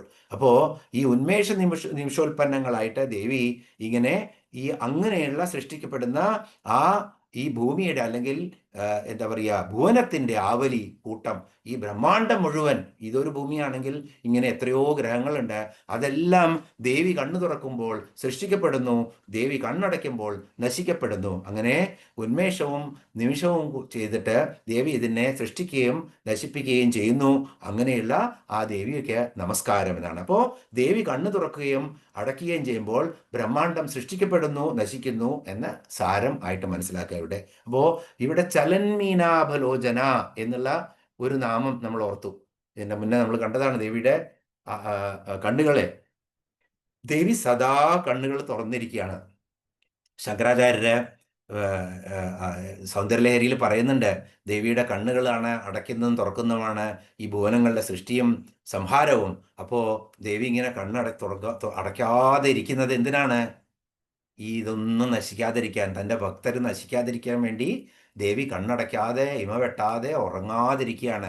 ചലന്മീനാഭലോചന, ഇങ്ങനെ അങ്ങോട്ടും ഇങ്ങോട്ടും ആർക്കാണ് എന്തൊക്കെയാ വിഷമങ്ങളുള്ളത് നോക്കിയിട്ട് ഇങ്ങനെ ഇരുന്നുകൊണ്ടേയിരിക്കുകയാണ് ദേവി. അതുകൊണ്ട് തന്നെ മനസ്സിലാക്കുക, അമ്പലത്തിൽ അടച്ചിട്ടാലും അതുപോലെ തന്നെ വീട്ടിലെ പൂജാമുറിയിൽ അടച്ചിട്ടാലും പുറത്തിറങ്ങി എന്തും ചെയ്യാം, ദേവി കാണില്ല എന്ന് കരുതണ്ട. സദാ ദേവിയുടെ ദൃഷ്ടി ഉണർന്നിരിക്കുകയാണ്. ദേവിയുടെ ദൃഷ്ടി അടഞ്ഞു കഴിഞ്ഞാൽ പിന്നെ ബ്രഹ്മാണ്ടമില്ല, പിന്നെ നമ്മളൊന്നും ഇല്ല. അപ്പോൾ എല്ലാം നമ്മുടെ ചെയ്തികളും ദേവി കാണുന്നുണ്ട്. അതുകൊണ്ട് ദേവി എപ്പോഴും നമ്മുടെ കൂടെ തന്നെയുണ്ട് എന്ന് വിചാരിച്ചുകൊണ്ട് എല്ലാ കർമ്മങ്ങളും ചെയ്യുക. അതുകൊണ്ട് ദേവിയുടെ ആ ദൃഷ്ടിക്ക് അപ്രാപ്യമായിട്ടുള്ളതൊന്നും ഈ ലോകത്തില്ല എന്ന് മനസ്സിലാക്കുക. അപ്പോൾ ഉന്മേഷ നിമിഷോൽപ്പന്ന വിപന്ന ഭുവനാവലി, ഈ ഭുവനങ്ങളുടെ കൂട്ടത്തെ നിർമ്മിക്കുന്നതും നശിപ്പിക്കുന്നതും ദേവിയുടെ ആ കണ്ണുകളുടെ, ആ മിഴികളുടെ തുറക്കലും അടയ്ക്കലുമാണ്. ആ ദേവിക്ക് നമസ്കാരം എന്നാണ് ഈ 281 നാമം. വളരെ വിശേഷപ്പെട്ട നാമമാണ്. ഈ 1000 നാമങ്ങളിലെ ഒരു നാമം ഹൃദയത്തിൽ ഉറച്ചു കഴിഞ്ഞാൽ പിന്നെ വേറെ ഒന്നും വേണ്ട എന്നുള്ളതാണ്. ആത്മസാക്ഷാത്കാരത്തിലേക്ക് പോകും. അത്രയും ശക്തിയുള്ള നാമങ്ങളാണ് ഓരോന്നും. അപ്പോൾ ഈ നാമം ഇനിയോ ഇതിനകത്തൊക്കെ ബീജാക്ഷരങ്ങളുണ്ട്, അതൊന്നും നമ്മൾക്ക് പറയേണ്ട ആവശ്യമില്ല. കാരണം മന്ത്രവിദ്യ പഠിക്കാൻ ആവശ്യമുള്ളവർക്കാണ് അതിൻ്റെ ആവശ്യമുള്ളൂ. അപ്പോൾ സഹസ്രശീർഷവദന അടുത്ത നാമം, 282 നാമം സഹസ്രശീർഷവദന. ഈ നാമം വളരെയധികം നമുക്ക് പരിചയമുള്ളതാണ്. സഹസ്രം എന്ന് പറഞ്ഞാൽ 1000 എന്ന അർത്ഥമില്ല. മലയാളികൾക്കുള്ള ഒരു തെറ്റിദ്ധാരണയാണ് സഹസ്രം എന്ന് പറഞ്ഞാൽ 1000 എന്നാണ്. സഹസ്രം എന്ന് പറഞ്ഞാൽ അനന്തം, ഇന്യൂമറബിൾ. നമ്മൾക്ക് ഒരിക്കലും അളക്കാൻ പറ്റാത്ത അത്രയും എണ്ണത്തിനെയാണ് സഹസ്രം എന്ന് പറയുന്നത്. എത്രയോ ആയിരങ്ങൾ എന്ന് വേണമെങ്കിൽ പറയാം സഹസ്രത്തിന്. സഹസ്ര ശീർഷ വദന. ശീർഷം എന്ന് പറഞ്ഞാൽ ശിരസ്. ശീർഷസ്ഥാനത്ത് നമ്മുടെ ശരീരത്തിൽ ഇരിക്കുന്ന എന്താണ്? ശിരസ്സാണ്. അപ്പോൾ ശീർഷം എന്ന് പറഞ്ഞാൽ ശിരസ്. വദനം, വദനം എന്ന് പറഞ്ഞാൽ ശരിക്കും വായ് എന്നാണ് അർത്ഥം. മുഖത്തിനും വദനാംബുജം എന്നൊക്കെ പറയും. ശരിക്കും വായ എന്നാണ് അർത്ഥം. എവിടെയാണോ വാക്ക് വരുന്നത് അതാണ് വദനം നമ്മുടെ. അപ്പൊ സഹസ്ര ശീർഷ വദന, ദേവി അനന്തമായ എണ്ണാൻ കഴിയാത്ത അത്ര ശിരസ്സും വദനങ്ങളും ഉള്ളവളാണ്. ഇപ്പോഴോ എങ്ങനെ എണ്ണാൻ കഴിയാത്തത്? അതിൻ്റെ അർത്ഥം എന്താണ്? ഈ പ്രപഞ്ചത്തിലുള്ള സർവ ജീവജാലങ്ങളും, ആ ജീവജാലങ്ങളുടെ ഒക്കെ ശിരസ് ദേവിയുടേതാണ്. അവരുടെ ഒക്കെ വദനം, സൂക്ഷിച്ച് കേട്ടോളുക, അവരുടെ ഒക്കെ വദനം ദേവിയുടെ തന്നെയാണ്. ഇനി കണ്ണും വരും കാലും വരും. അപ്പോൾ ഇതാണ് ഈ കൺസെപ്റ്റ് മനസ്സിലാക്കി കഴിഞ്ഞാൽ നമ്മൾക്ക് ഒരാൾ നല്ലത്, ഒരാൾ ചീത്ത, അനിഷ്ടം, ഇഷ്ടം, ഈ മൃഗം, ജീവി ഒന്നുമില്ല. ഈവൻ നമുക്ക് ആവശ്യമില്ലാത്ത ഒന്നിനെയും കൊല്ലരുത് എന്നുള്ളത് പറയണം. അപ്പോൾ ഒരു കൊതുക് നമ്മളെ കടിക്കുകയാണെങ്കിൽ അതിനെ അടിച്ചു കൊല്ലാം.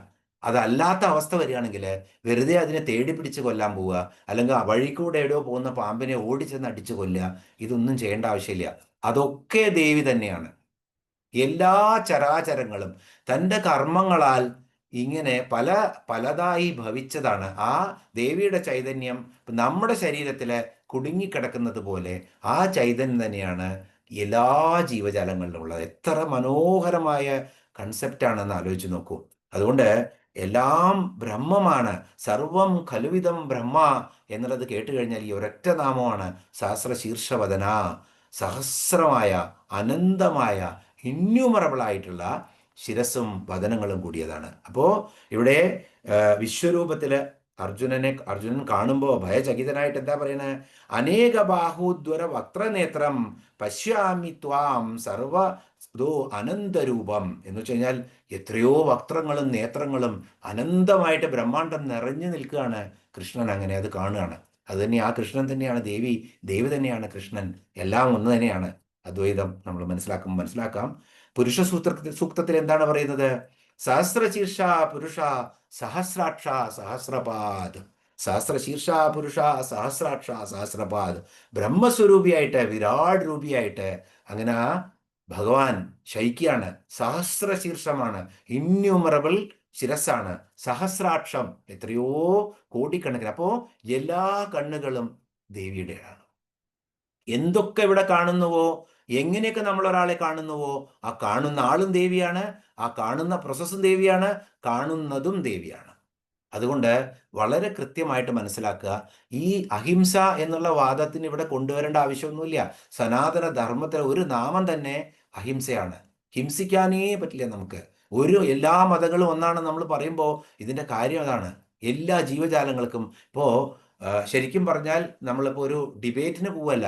ഈ മത്സ്യമാംസം കഴിക്കുന്നവർക്ക് അല്ലെങ്കിൽ മാംസാഹാരികൾ നല്ലവരാണോ ചീത്തവരാണ്, മറ്റൊരു നല്ല അങ്ങനെയൊന്നുമില്ല. നിങ്ങൾ ഭക്ഷണത്തിന് വേണ്ടി പലപ്പോഴും പലർക്കും പണ്ട് കാലത്തും കഴിച്ചില്ല എന്നൊക്കെ വരും. പക്ഷെ അത് നമ്മൾ ഉണ്ടാക്കുന്ന എനർജി എന്ന് വെച്ച് കഴിഞ്ഞാൽ ഇപ്പോൾ ഒരു ജീവിയെ കൊല്ലുമ്പോൾ, പ്രത്യേകിച്ചും ഒരു എന്താ പറയുക, നമ്മൾ മാമൽസ് എന്ന് പറയുന്നത് പ്രത്യേകിച്ചും, കാരണം എന്താ വെച്ചാൽ ഏറ്റവും കൂടുതൽ സയൻറ്റിഫിക് ആയിട്ട് പറയുമ്പോൾ ശരീരത്തിൽ നമ്മൾ പെട്ടെന്ന് നമ്മൾ ആങ്സൈറ്റി ഒക്കെ വരുമ്പോൾ എന്താണ് ഉണ്ടാവുക? അഡ്രീനാലിൻ എന്ന് പറയും. അഡ്രീനാലിൻ എന്നുള്ള ഹോർമോൺ, ഈ ഹോർമോൺ പേടി, ആങ്സൈറ്റി, എന്തെങ്കിലും നമുക്ക് പെട്ടെന്ന് നമ്മളെ ദേഷ്യത്തിൽ വരുമ്പോൾ, ഇതൊക്കെ വരുമ്പോൾ വരുന്ന എന്താണ്? അഡ്രീനാലിനാണ്. ഈ അഡ്രീനാലിൻ അധികമാകുമ്പോൾ നമ്മുടെ വികാരങ്ങളൊന്നും നമുക്ക് കൺട്രോൾ ചെയ്യാൻ പറ്റില്ല. അതുകൊണ്ടാണ് പറയുന്നത് ഈ മൃഗങ്ങളെയൊക്കെ കൊല്ലുമ്പോൾ ഭയങ്കരമായിട്ട് അഡ്രീനാലിൻ അവർ സെക്രീറ്റ് ചെയ്യും. ഈ അഡ്രീനാലിൻ ഒരിക്കലും ഒരു പാചകത്തിൽ നിന്നും അതിനെ മാറ്റാൻ പറ്റില്ല. അതിൻ്റെ രക്തത്തിലും മാംസത്തിലും ഒക്കെ ഈ ഹോർമോൺ അലിഞ്ഞു ചേരും. ആ അഡ്രീനാലിൻ നമ്മൾക്ക് കിട്ടുമ്പോൾ അത് നമ്മുടെ ശരീരത്തിലും അതേപോലുള്ള രജോ ഗുണങ്ങൾ ഉണ്ടാക്കും. അതുകൊണ്ട് കൂടിയാണ്, അല്ലാതെ ഇപ്പോൾ ഒരാൾ സസ്യാഹാരം മാത്രം കഴിച്ച് ദൈവത്തിനെ ജപിക്കൂ എന്ന് പറയും, എന്നിട്ട് എല്ലാവിധ വേണ്ടാധീനങ്ങളും ചെയ്യും. അതിനേക്കാളൊക്കെ എത്രയോ നല്ലതാണ്. ഉദരത്തിലല്ല നമ്മുടെ ആത്മീയത ഇരിക്കുന്നത്. നമ്മുടെ ആത്മീയത ശരിക്കും ഉദരത്തിലുള്ള എല്ലാ മോഹങ്ങളും നിങ്ങൾ പതുക്കെ അവസാനിപ്പിച്ചു കഴിഞ്ഞാൽ കുറേശ്ശെ നമ്മളുടെ ആ കർമ്മത്തോട് അടുക്കുന്ന സമയത്ത് അപ്പോൾ നമ്മൾ ഈവൻ മാംസാഹാരിയായിട്ട് പോലും ദേവനെയോ ഭജിച്ചുകൊണ്ടിരുന്നു കഴിഞ്ഞാൽ പതുക്കെ ഭക്ഷണത്തോട് തന്നെ നമുക്ക് വളരെ മിതത്വം വരും എല്ലാറ്റിൽ നിന്നും. അപ്പോൾ അവിടെയാണ് നമ്മുടെ മനസ്സാണ് നമ്മുടെ ആത്മീയതയുടെ ആസ്ഥാനം. പക്ഷേ ഇതൊക്കെ പറയുമ്പോഴും എല്ലാം ദേവിയാണ്. അതുകൊണ്ട് എന്ത് ജീവജാലങ്ങളെ കൊല്ലുമ്പോഴും നമ്മൾ ഓർക്കുക അതൊരു ദേവി തന്നെയാണ്. അതുപോലെ തന്നെ നമ്മൾ സനാതന ധർമ്മത്തിൻ്റെ ഏറ്റവും സ്വായത്തമായിട്ടുള്ള വളരെ നാച്ചുറൽ ആയിട്ടുള്ള വസ്തുവാണ് അഹിംസ. അത് മനസ്സിലാക്കുക. അതുപോലെ വിശക്കുന്നവർക്ക് ഭക്ഷണം കൊടുക്കുക. എന്താണ്? സഹസ്രശീർഷവദന, ദേവി തന്നെയാണ് ആ വദനം. നമ്മൾ പറയേ അവനൊരു പണിയെടുക്കാണ്ട് നടക്കുകയാണ്, എന്താണെങ്കിലും അയാളുടെ കർമ്മമായിരിക്കും. വിശക്കുന്നുണ്ടോ, ഭക്ഷണം കൊടുക്കാൻ പറ്റുമോ, കൊടുത്തോളൂ. ദേവി തന്നെ ആ ഭക്ഷണം സ്വീകരിക്കുന്നു. കാരണം ദേവിക്ക് ആണ് തൃപ്തി. അയാളിലിരിക്കുന്ന ചൈതന്യം ദേവിയാണ്. ആ ദേവി തന്നെയാണ് ആ വചനത്തിലൂടെ ആ ഭക്ഷണം സ്വീകരിക്കുന്നത്. അതുകൊണ്ട് ഇത് ഭാഗവതം എത്രയോ പ്രാവശ്യം പറയുന്നുണ്ട്. നിങ്ങൾ ഹവിസ്സിൽ അർപ്പിക്കുന്ന അഗ്നി എൻ്റെ വായ തന്നെയാണ്. പക്ഷേ അതിനേക്കാളും എനിക്ക് പ്രിയം എന്നിൽ വിശ്വസിക്കുന്ന വിശക്കുന്നവനും അതുപോലെ തന്നെ പാവങ്ങൾക്കും ബ്രാഹ്മണൻ എന്ന് പറഞ്ഞാൽ പാവങ്ങളായിരുന്നു. അത് നമ്മൾ അടുത്ത നാമം എടുക്കുമ്പോൾ അറിയാം നമുക്ക്. ഏറ്റവും പാവപ്പെട്ടവരായിരുന്നു. കാരണം ഒരു അന്നന്നത്തെ ഭക്ഷണം ഭിക്ഷ ചെയ്തിട്ട് വാങ്ങിച്ച് കഴിക്കുന്നവരായിരുന്നു. ഒരു സാധനവും സ്വരുക്കൂട്ടി വെക്കാത്തവരാണ്. ബ്രഹ്മജ്ഞാനം നേടിയിട്ട് സ്വത്തും ധനവും ഒക്കെ ഉണ്ടായിക്കഴിഞ്ഞാൽ നിങ്ങളുടെ മാർഗം തെറ്റായ രീതിയിൽ പോവും. വർണ്ണം മാറിപ്പോവും നിങ്ങൾ ക്ഷത്രിയനോ വൈശ്യനോ ശൂദ്രനോ ആയി മാറും. അതുകൊണ്ടാണ് ബ്രഹ്മജ്ഞാനം കിട്ടിയ ആ ബ്രാഹ്മണർ പണ്ട് കാലത്ത് ഒരു നേരത്തെ ഭക്ഷണം പോലും സൂക്ഷിച്ചു വെക്കാതിരുന്നിരുന്നത്. അപ്പോൾ അങ്ങനത്തെവർക്ക് കൊടുക്കുക. അതുകൊണ്ടാണ് ബ്രാഹ്മണർക്ക് ഭക്ഷണം കൊടുക്കുക എന്നുള്ള കൺസെപ്റ്റ് തന്നെ വന്നത്. അതുകൊണ്ട് ഇങ്ങനെ നമ്മൾ വിശക്കുന്നവന് ആർക്കും അന്നം കൊടുക്കുന്നത് ദൈവത്തിന് കൊടുക്കുന്നതാണ്. കാരണം ഓർക്കുക, സഹസ്രശീർഷവദന സഹസ്രാക്ഷി സഹസ്രപാദ് എന്നുള്ള നാമം. അതുകൊണ്ട് 282 നാമം സഹസ്ര ശീർഷവദന, ദേവി തന്നെ സഹസ്രശീർഷമായിട്ടിരിക്കുന്നു. 283 നാമം സഹസ്രാക്ഷി, എളുപ്പമാണ്, എണ്ണമറ്റ, ഇന്യൂമറബിൾ. ഈ ചരാചരങ്ങളെ ജീവജാലങ്ങളുടെ എല്ലാം കണ്ണുകളും ദേവിയാണ്. അപ്പോൾ ആ ദയാർന്ന കണ്ണുകളും ക്രൗരമായിട്ട് വരുന്ന കണ്ണുകളും ഒക്കെ നമ്മുടെ മനസ്സിൻ്റെ ഭാവങ്ങളാണ്. ദേവിയുടെ കണ്ണുകൾ തന്നെയാണ്. എല്ലാം കാണുന്നവളാണ് ദേവി, എല്ലാറ്റിനും സാക്ഷിയവളാണ് ദേവി, ചരാചരങ്ങളിലൂടെ കാണുന്നവളാണ് ദേവി. അതുകൊണ്ട് ആ ദേവിക്ക് നമസ്കാരം. സഹസ്രാക്ഷി എന്നുള്ള നാമം ഇവിടെ. അത് കഴിഞ്ഞാൽ 284 നാമം സഹസ്രപാദ്. പാദം എന്ന് പറഞ്ഞാൽ കാലുകൾ, എണ്ണമറ്റ പാദങ്ങളോട് കൂടിയാണ്, ഇന്യൂമറബിൾ. എല്ലാ ജീവജാലങ്ങളുടെയും കാലുകളും ദേവി തന്നെയാണ്. അപ്പോൾ ഈ പ്രപഞ്ചത്തിലുള്ള എന്തുണ്ടോ അതൊക്കെ ദേവി തന്നെയായിട്ടാണ് പരിണമിച്ചിരിക്കുന്നത്.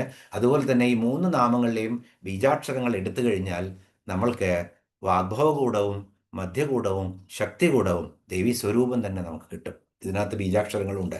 അപ്പോൾ അറിയാതെ നമ്മളിതൊക്കെ ജപിക്കുമ്പോഴും നമ്മൾ മന്ത്രോച്ചാരണമാണ് ചെയ്യുന്നത്, ദേവിയുടെ ഉപാസനയാണ് ചെയ്യുന്നത്. അതുകൊണ്ട് ഓർത്തിരിക്കുക, ഈ നാമങ്ങളൊക്കെ ജപിക്കുമ്പോൾ ഇതിനകത്തൊക്കെ ബീജാക്ഷരങ്ങളുണ്ട്. നമ്മൾ ശ്രീവിദ്യാ മന്ത്രം കണ്ടു, 16 മന്ത്രം, 16 ബീജാക്ഷരങ്ങൾ എന്താണെന്ന് കൃത്യമായിട്ട് ഒന്ന് പറഞ്ഞു വെച്ചിരുന്നു നമ്മൾ. അതിനകത്ത് 3 ബീജാക്ഷരങ്ങൾ ശിവനും ശക്തിയും, ദേവിയുടെ സ്വരൂപമായിട്ടുള്ള വാഗ്ഭവകൂടം എന്ന് പറഞ്ഞാൽ മുഖമാണ്, മധ്യകൂടം എന്ന് പറഞ്ഞാൽ ദേവിയുടെ ശരീരമാണ്, ശക്തികൂടം എന്ന് പറഞ്ഞാൽ ഉദരത്തിന് താഴെയുള്ള ഭാഗമാണ്. ഈ മന്ത്രസ്വരൂപം തന്നെയാണ് ആ ദേവി. അതാണ് ഈ 3 നാമങ്ങളിലെയും ബീജാക്ഷരങ്ങൾ. അങ്ങനെ നമ്മൾ ഈ ശ്ലോകം 66-ാമത്തെ ശ്ലോകം ഇവിടെ അവസാനിപ്പിച്ചു. 67-ാമത്തെ ശ്ലോകത്തിലേക്ക് പ്രവേശിക്കാം.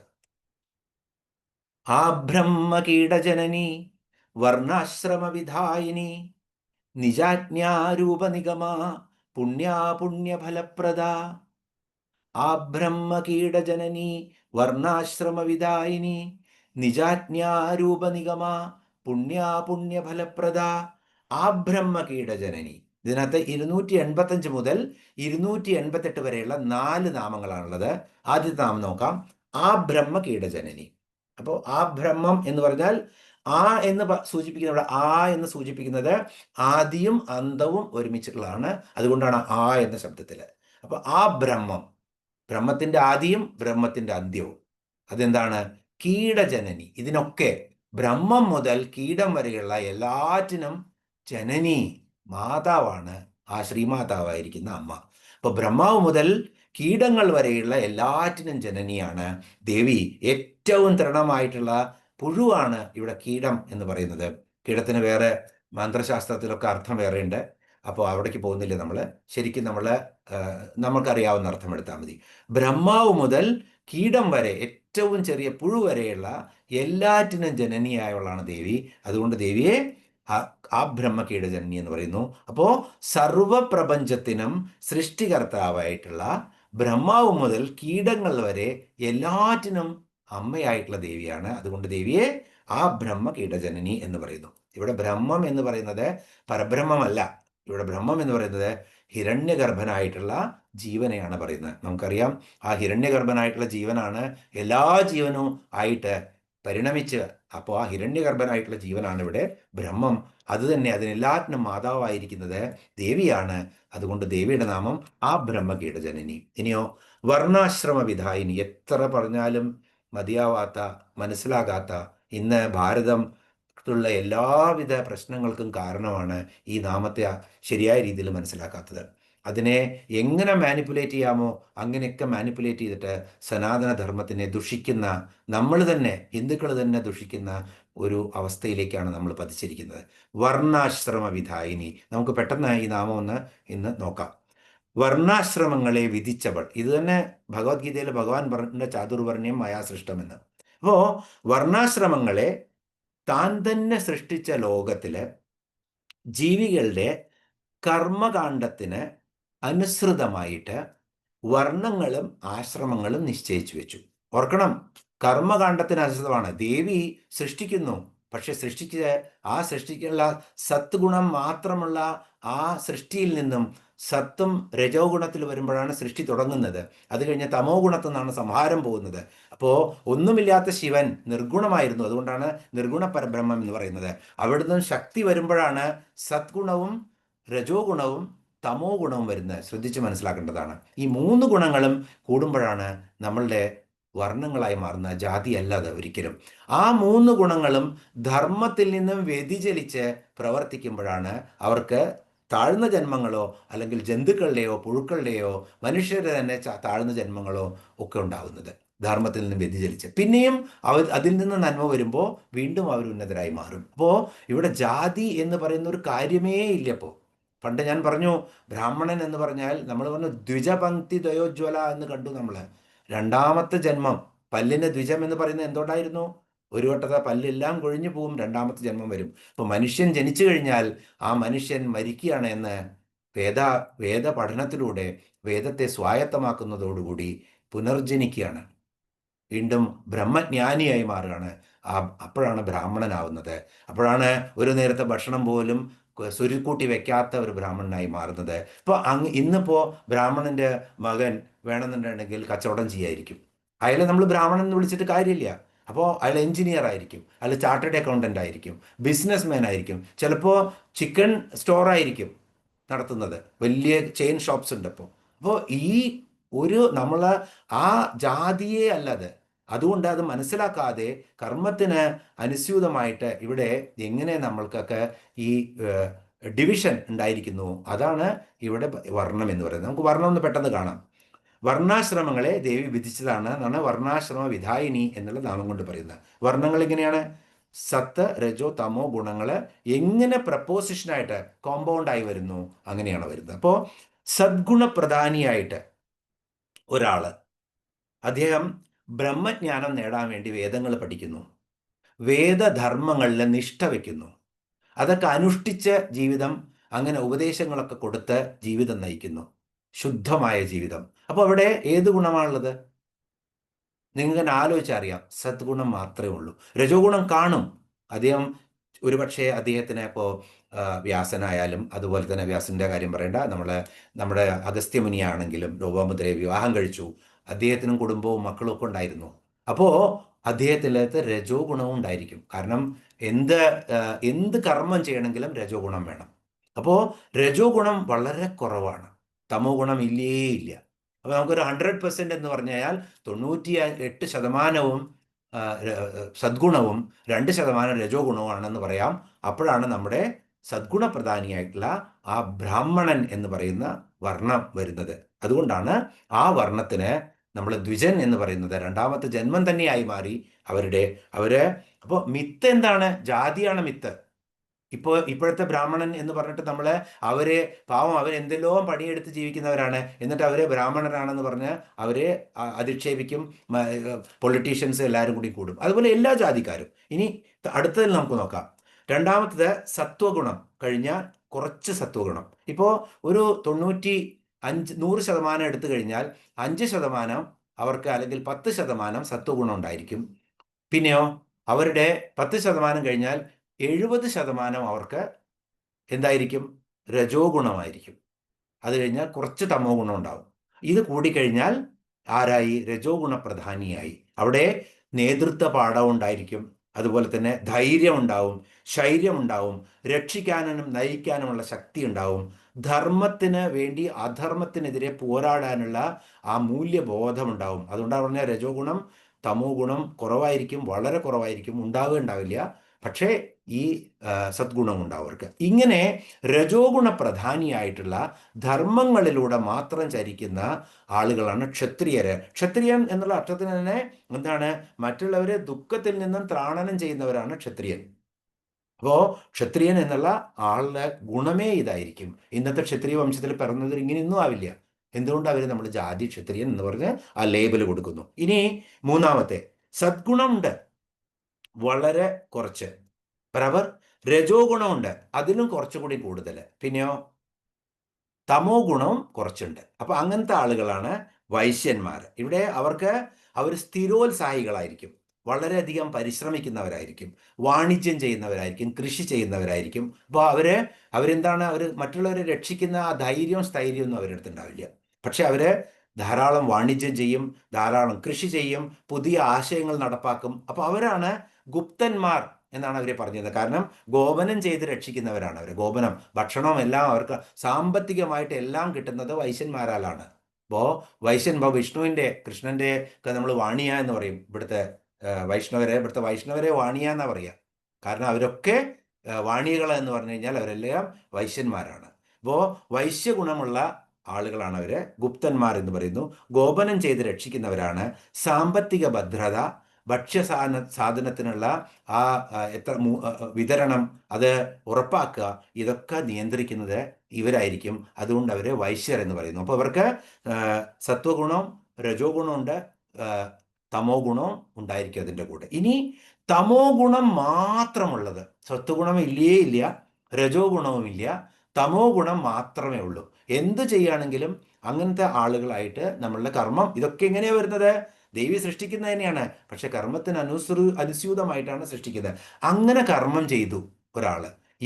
ഇപ്പോ നമ്മൾ നോക്കിക്കഴിഞ്ഞു കഴിഞ്ഞാൽ ഈ വിശ്വാമിത്രൻ ബ്രഹ്മർഷി എന്നാ പറയാ. ആദ്യം അദ്ദേഹം ക്ഷത്രിയനായിരുന്നു. ക്ഷത്രിയനിൽ നിന്നും അദ്ദേഹം ബ്രഹ്മർഷിയായി മാറിയതാണ്. അപ്പോൾ ഒരു ക്ഷത്രിയനും ആ ബ്രാഹ്മണനായി മാറാൻ പറ്റും.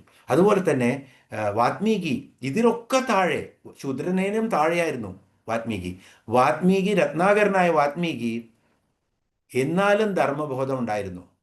ആ സന്യാസിമാർ വന്നപ്പോൾ അവരോട് പറയുന്നത്, ഇതൊക്കെയാണെങ്കിലും ഞാൻ നിങ്ങളെ കൊള്ളയടിക്കും എന്ന് പറഞ്ഞിട്ട് കൊള്ളയടിക്കുന്നതാണ്.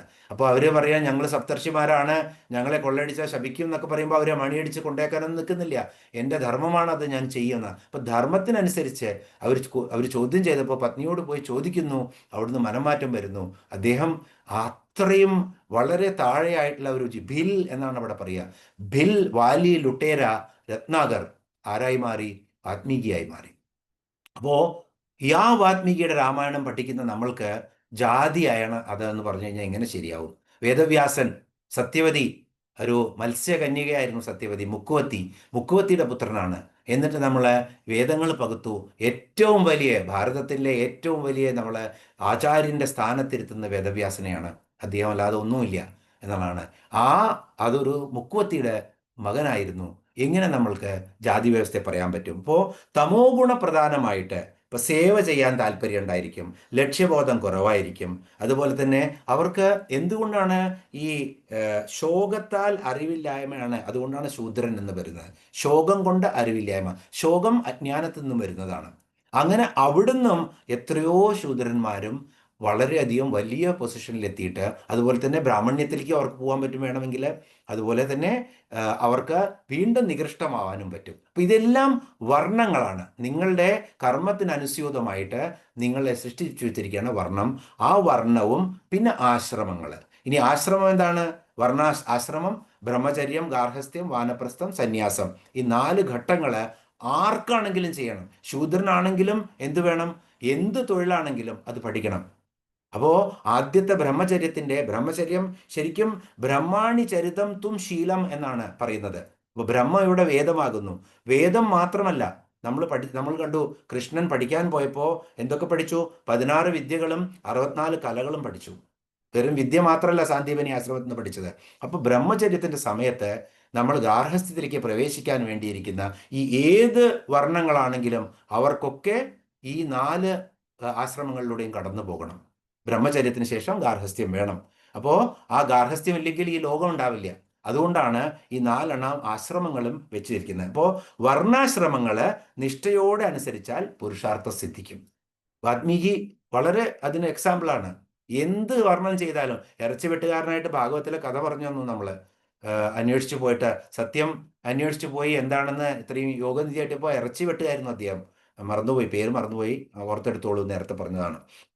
അപ്പോൾ വർണ്ണാശ്രമങ്ങൾ നിങ്ങൾ കൃത്യമായിട്ട് ചെയ്യുകയാണെങ്കിൽ പുരുഷാർത്ഥ സിദ്ധി ഉണ്ടാവും. ധർമ്മം, അർത്ഥം, കാമം, മോക്ഷം. ഇത് കൃത്യമായി കിട്ടും.